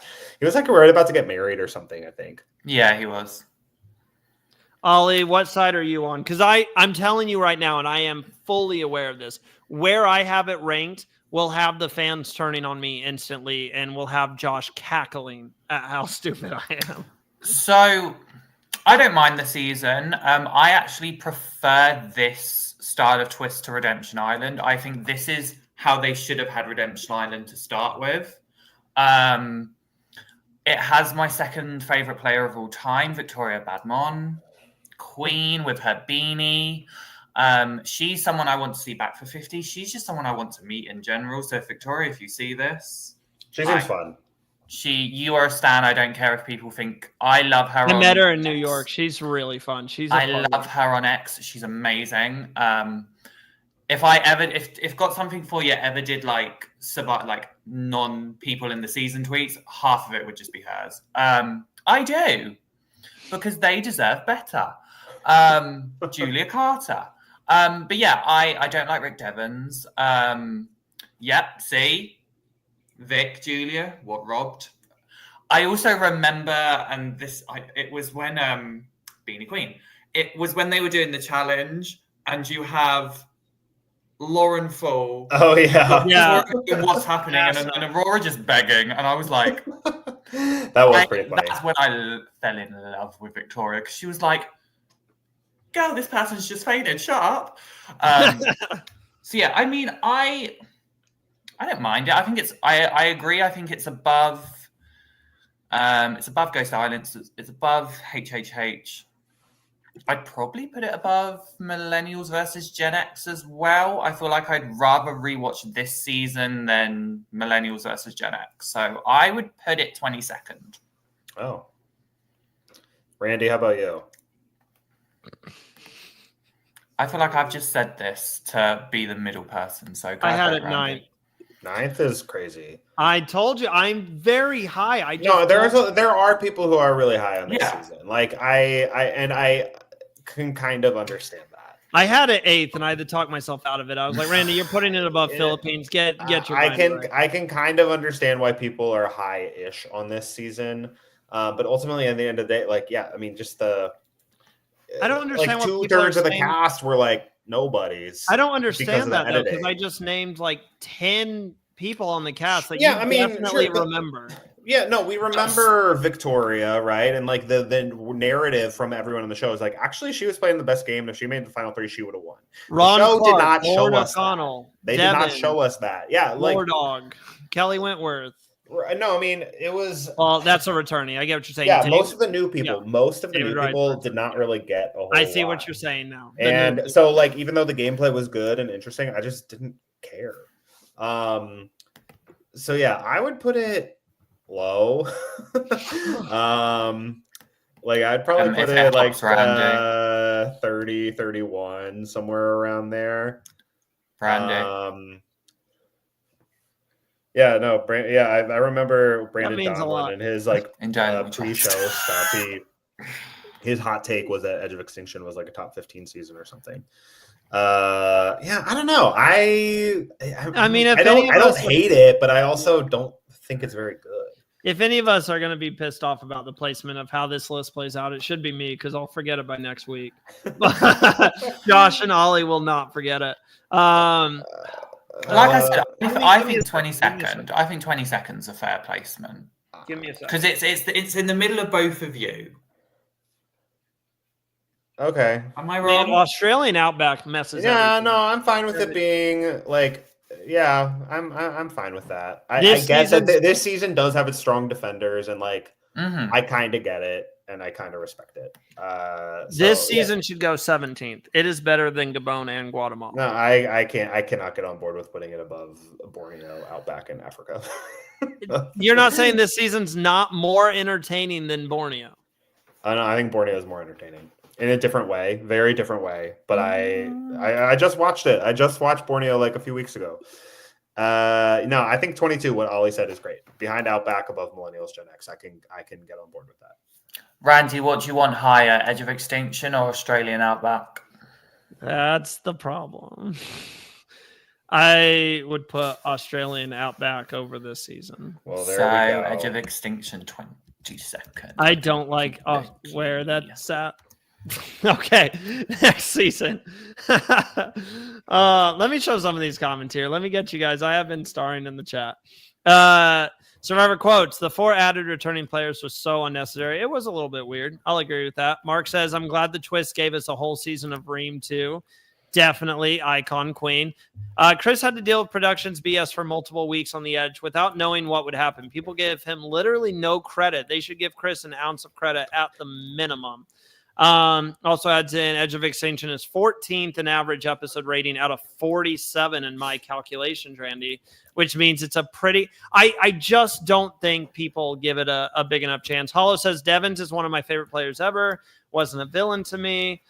Big Sugar, no, justice for Victoria, justice for Gavin. And then finally, Survivor quotes, the editing this season for the newbies was terrible. Like there was a guy named Eric who made it pretty far and he's the most forgettable, I think he meant to say. Yeah. Player ever. Yeah, no, I know everything. I could tell you like every single person who was ever on the show and like, you know, stuff about them. I don't know. I know who Eric was and what place he got. I don't know if I could pick him out of a lineup. We go to Island of the Idols. I'm going to fight for this one in a different way, gentlemen. What was the season? Ollie says he could go through and never watch Palau again in his life. Josh, obviously, much like most fans, does not like Redemption Island. Does at all. This and one New Era season, which if you guys have seen Survivor Now podcast, I've complained about enough. You'll know which New Era season. They're at the bottom for me. I could go what you said earlier, Josh, about, you know, you could wipe this season, Heroes, Hustlers, whatever off. I think Survivor quote said that, but yes. Yeah, you could wipe that off of the Survivor radar and it won't be missed. That is this season. And I know what people are going to say in terms of an argument. What are you talking about, Randy? There's some great people this season. Tommy was a nice guy. Dean, Nora, Lauren Ashley Beck, Janet, Elaine, Karishma, Queen Karishma, Elizabeth was fun. Missy Bird, hello. Jamal Shipman, Kelly Kim. That was awesome. Yeah, Aaron, like Kelly? you can even throw in Jack. I've heard some people don't like Jack. Yeah, I don't know if I made it. Did I get canceled? I don't know. No, No, he's fine. he's fine. I mean, I even enjoyed Molly, who was the second person out. There's good people on this cast. I'm not going to touch base on why this season in terms of CBS and Survivor. I think, unfortunately, for most of this cast, besides maybe Lauren Ashley Beck, I think Survivor, CBS, Jeff Probst are fine just writing the season off and pretending like it never happened. Yeah. Which is very unfortunate for It is everyone. unfortunate. I just talked to my friend Mitch about this, and I said, I think Lauren Ashley Beck's going to come back for 50. And he's like, I don't think so. And I said, why not? And he says, even though she's got a following now, I don't think they ever want to bring any attention to the season again. And that would be not bringing anyone back. So these castaways are definitely in a limbo. Which I think is very fair, but also I think the only redeeming things of this season are Lauren Ashley Beck, Kelly Kim, Janet, Elaine, Karishma, Nora. I love Nora. I don't remember. It's because I don't want to get us things, but yeah, Nora can go. Tommy is the most forgettable winner in the history of the show. Vanilla. Very forgettable. Like every time, this is coming from a Survivor like expert. I spend all day on my phone doing our making our edits and stuff for Instagram and our social media posts. So you know how many times I've gone through and looked at the winners or copied their picture and put it on something. And every time I come across this season and I'm doing that for Tommy, I go, oh yeah, Tommy did win. I always forget he won the game of Survivor. Like it's just, I feel so bad because it's not this cast's fault for the most part. It's just, this season is just forget. I don't remember a single thing about this season other than a few names here and there. For me, I'm just going to be honest with you guys. I'll say right off the bat, like I would probably put this bottom 3. Mm-hmm. Personally, like me personally, I have been watching Redemption Island. I'm halfway through and that's so hard to get through. I'm okay with that being below this, shockingly. I'd be okay putting Thailand over this. I really would be, and that's saying something. But this season is just, I don't care for it. So, obviously all the stuff this season that production mishandled and all of the controversy is really bad. And it drags the whole season down a ton, which, like we said, is unfortunate because I think like the pre-merge is really good. And the cast for the most part is really good. I think this season has a better cast, removing, the obvious one aside. I think this season has a better cast than David versus Goliath easily.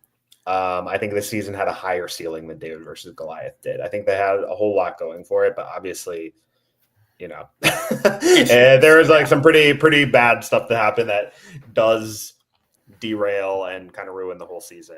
And I think if Janet had won, I think that there would have been like, the silver lining and really salvageable in some way. But then, just the way she went or out, even taken out by or Lauren too. Yeah, either one of them. But yeah, the way Janet was taken out with the idol nullifier even was terrible. Absolutely terrible. Like really strong cast, especially really strong female cast. Like the women on this season for the most part, like crushed it. Yeah. Except for Nora. I thought Nora was super entertaining. I hate Nora. I thought she was so fun. This is going to be very like big. Laura disgusts me. He's not holding back even more than I was. I know that one girl in Nicaragua. Yeah, I know that like outside of the show, she's got some takes that people don't like, but on the show, man. Oh no, even on the show, I hated her. Oh really? I thought she was so fun on the show. Nah. I mean, even the twist. We haven't even touched base on the twist. I hated the twist. I was like, what? It was cheesy, over the top. It was like we have these experts. Sorry, I just apologized to my mic. Yes. We have these experts in Rob and Sandra, which everyone knows. I think Rob is extremely overrated as a Survivor player. I wouldn't even count him an expert, but yes, he's played the game many, many times. I get it. He's your poster child, CBS and Jeff Probst and everything. But like, I feel like those were like the original journeys that just interrupted the flow of the episode.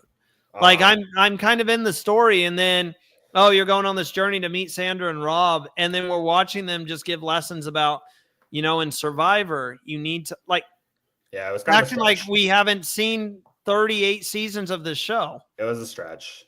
And also it kind of soft launched. This did soft launch the new era in a lot of ways with like the journeys and the advantages and like the excessive idols and the losing your vote. I think there's a lot of things that they soft launched the new era with this season. Rob even said on a recent podcast, he even mentioned that it was stupid. He even said when someone brought it up, he's like, yeah, it wasn't that stupid. It was, yeah. Anyway, I think that I definitely think it's bottom 3.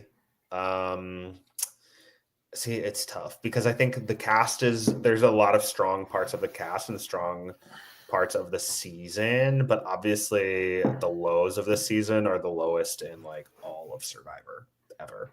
So I don't know so someone could say this is a dead last season and I would not fight them on it. I've thought about it. I would not fight anyone who says it's dead last. I personally would put it above Redemption Island in Thailand because I think it had more going for it and more silver linings.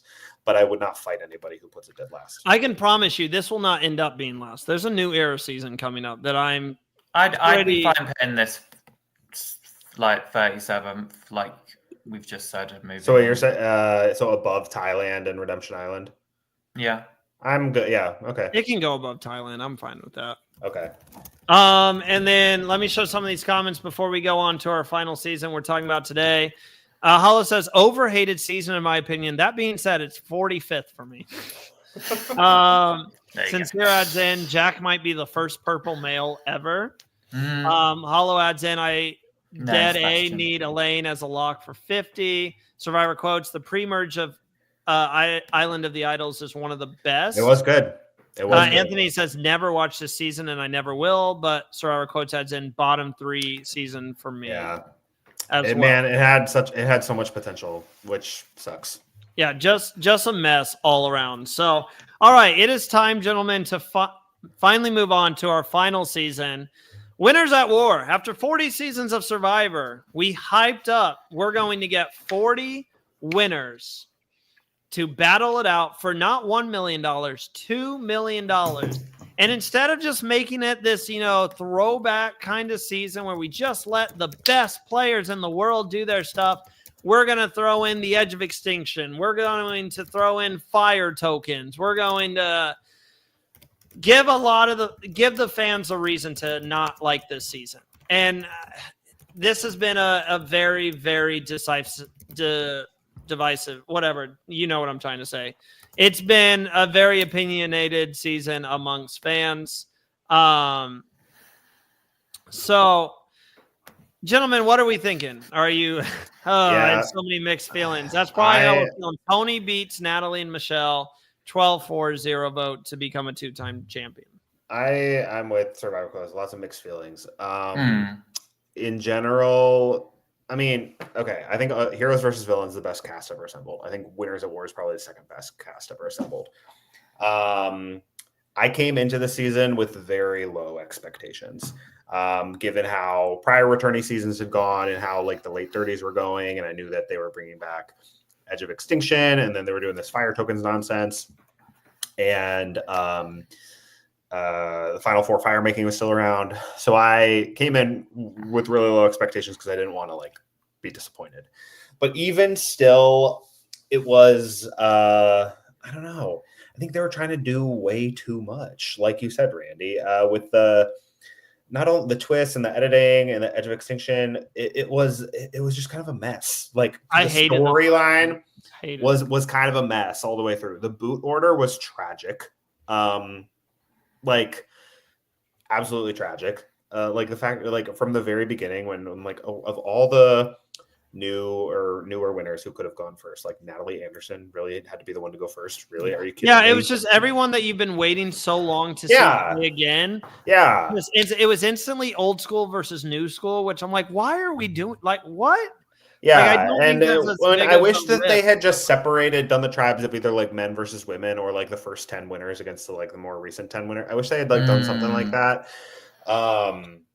Whatever, but yeah, I don't know. It does have some great moments and it does have some good gameplay. And again, a really good cast. So when you have all those people on TV and you're seeing like, I don't know, when you're seeing, wow, like they've come so far. It's great to see someone on your TV again after like 5 years, 10 years, 15 years. Like that's cool and it's fun. But I think the product as a whole was, I won't say disappointing because my expectations were pretty low, but it was like dissatisfying and underwhelming. I think the finale was fun, but I think the journey to get there was pretty rough. Yeah, I don't know. It was seeing Denise using two idols to take out Sandra with one vote. It was a big moment. I don't know if I would call it a good moment. But even then, this was like my least favorite iteration of Sandra too. Sandra's one of my favorite players ever. But this season I was like, I don't know. I think I didn't like super love her approach towards the rest of the game this season. But yeah, after Denise took Sandra out, like she kind of just like disappeared. Like Ben made it way too far. Like Nick made it way too far. I didn't, Tony and Sarah, I get the appeal of them. I wasn't super rooting for them personally. I don't know. I just I think this season has more bad than good, which is a shame. Ollie, how do you feel about it? Are you also kind of like this? Yeah, I think it has its good moments. Like there are some moments I'm like, man, really like seeing Danny back. I like seeing Ethan back. Obviously love seeing Natalie and Michelle. Ethan on Edge of Extinction. That was there's good moments. Yeah. There's emotional moments. Yule coming back. I was like, yay. But yeah, I think when you look at, sounds so mean. When you look at the finale, like the final 6, I will admit I was only rooting for Natalie and Michelle. Me too. And I do think Michelle deserved more votes. For sure. Like she deserved votes.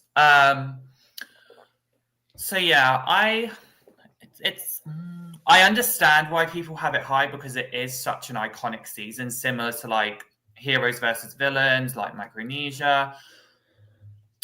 And like Cambodia, I'm just not there on it. Yeah. Very much here. Like I could easily go watch it again, but I don't think my opinions would change as much. Because there's, there's good, there are good moments in it as a good cast, but yeah, it is it's also a mess. It's really a mess with the storytelling, the editing.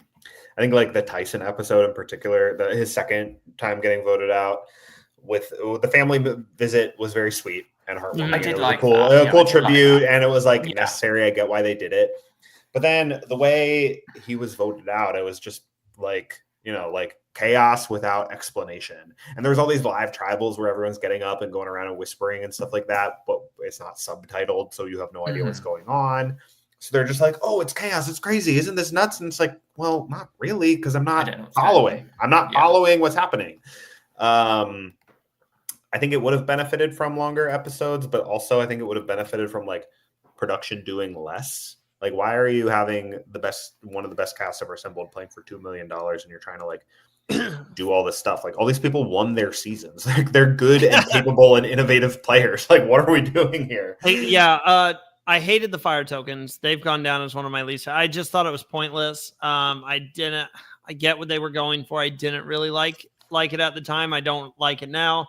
There are some winners that didn't get the invite, or some winners that did get the invite and they took off last minute, like Todd Herzog, who had the invite to go out there and his spot was stolen by someone, which is, I might have mentioned that person earlier. And it's just, there's several reasons that this season makes me mad. I'm not going to lie. There's some good moments. I enjoyed seeing the people back. I didn't like how the new school instantly targeted like the legends just because they're like, oh, they're old school players. That makes no sense. It's like, I get the game has evolved over time, but it's still Survivor at the end of the day. Like looking at Parvati and saying she's an old school player, so we got to get her out because she's old school makes no sense to me. Some of the comments are, I'm so mad Ben made it so far. LMAO. Steven adds in, it felt like getting back together with an ex that you were in love with only to be heartbroken again. Exactly. It's like, oh yeah, this is why we broke up. Hollow, I'm so mad. Oh, I already showed that. My bad. Nerds adds in, I believe this season is saved by Tony winning. I did like Tony's win because I like the whole storyline of like, oh, another 2-time winner. That's not as important to me anymore because as Ollie and I have kind of looked into other international versions of the show, there's actually been 8 2-time winners. So it's not. We were going to get a 2-time winner no matter what. Yeah. Logan Yeah. adds in high potential, low realization, and then it really needed 90-minute episodes. I don't know if it did. I'm going to be honest. I mean, I think it would have been. It would have made it would have made more sense. I think that the storytelling was kind of a mess because they were trying to fit so much in. But I just want to mention Melissa's comment. So it would have started filming about 3 weeks after Island of the Idols, and because of spoilers, knowing that the fans would have figured out the cast, they then would have figured out who won Island of the Idols. So that's why they didn't. yeah, air it. so this was filmed in like May, June of 2019, and then Island of the Idols started September 29. It aired September 2019. And then in terms of like ranking, I don't know if this is going to sound wild. There's been some rankings today that you're like, whoa, Randy, calm down. And then there's been some rankings that I say it, and you guys have both been like, oh, that makes sense. I would put this, I was really like looking in. I'd probably put it 24th. That is behind Australian Outback, Edge of Extinction, Millennials, and Gen X, in front of One World, Bloodwater, and Nicaragua. But I was in that One World to Cook Islands area. Mm-hmm. Yeah, I'm pretty low on this season. Like last season, first season 47, when the question like, oh, what's a hot take you have? Sam comes in and he's like, one of my hot takes is Winners at War is pretty mid. And like, I agree. I don't get why that's a hot take. Like, because it's such a mess. I don't get why this is like, people consider this an elite season. Like, yes, the cast is really good, but it's still a disaster in a lot of ways.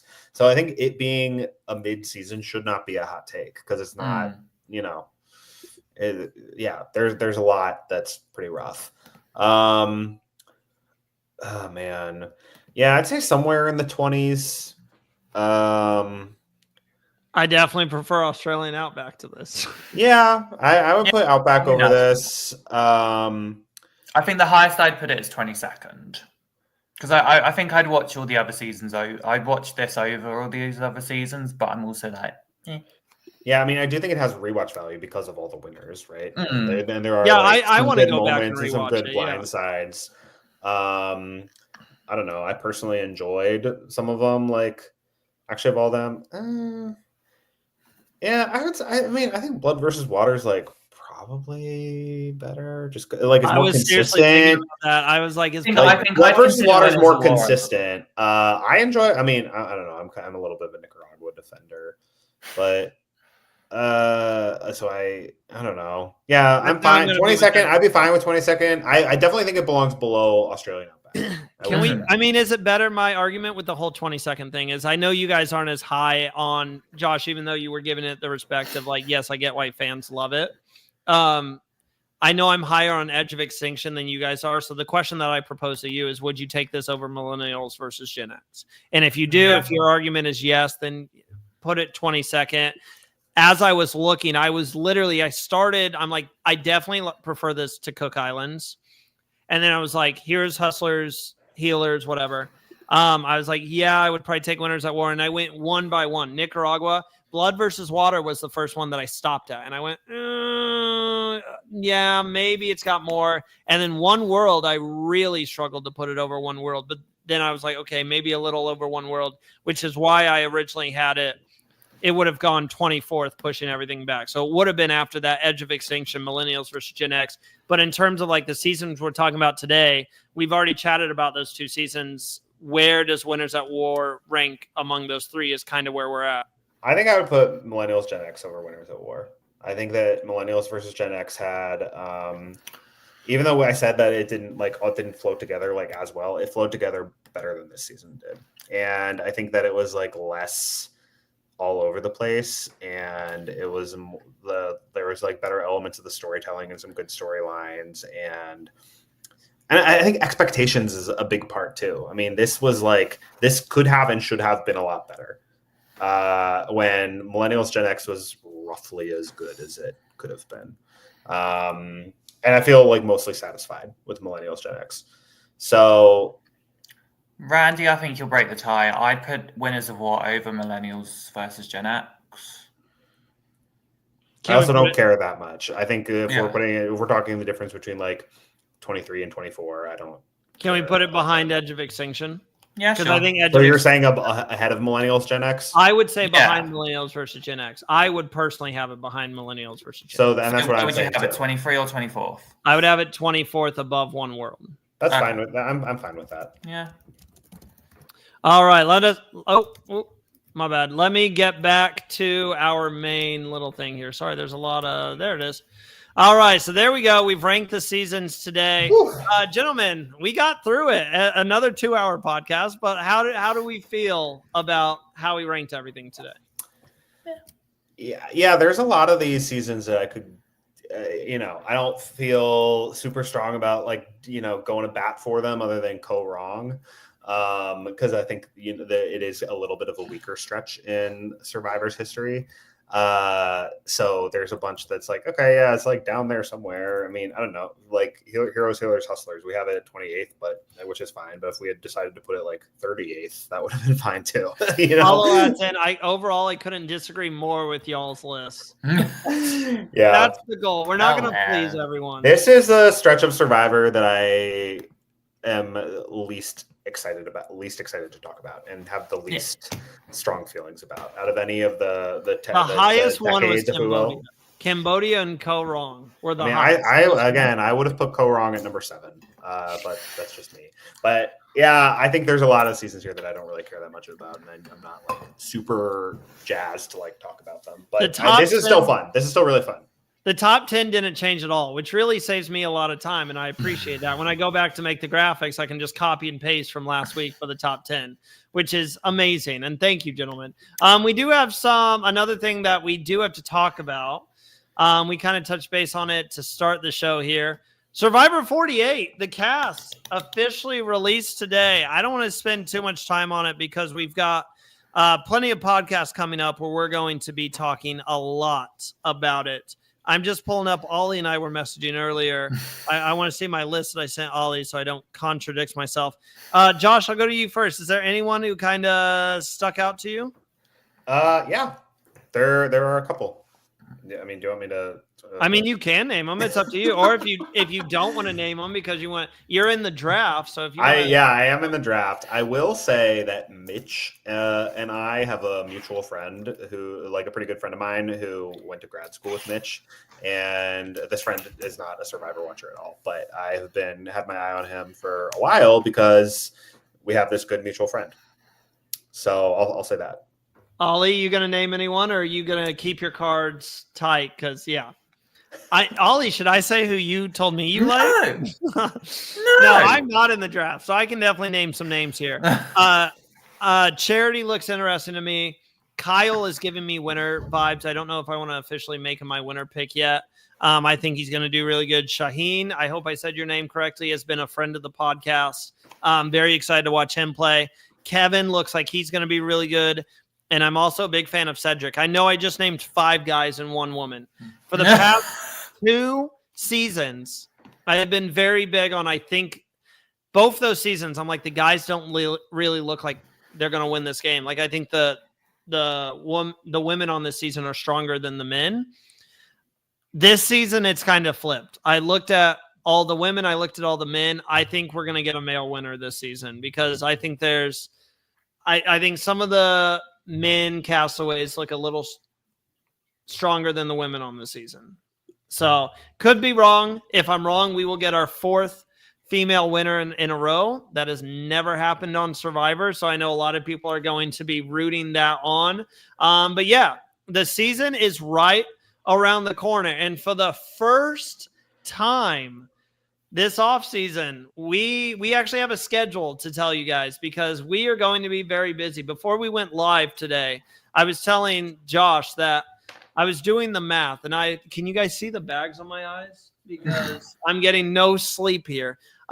We are going to be doing 11 podcasts a week, bare minimum, with Survivor Australia happening a week before Survivor 48, and then with Survivor 48 starting as well. So let me run you through some of the stuff that we have coming up on Survivor Now. Look at that beautiful picture. First off, thank you to Bryson Wynn Present and John Lee for taking this amazing picture of our podcast crew. That is everyone who is at the finale party in New York City. We hope to have even more of our crew there at the finale party this year. So definitely love that pick.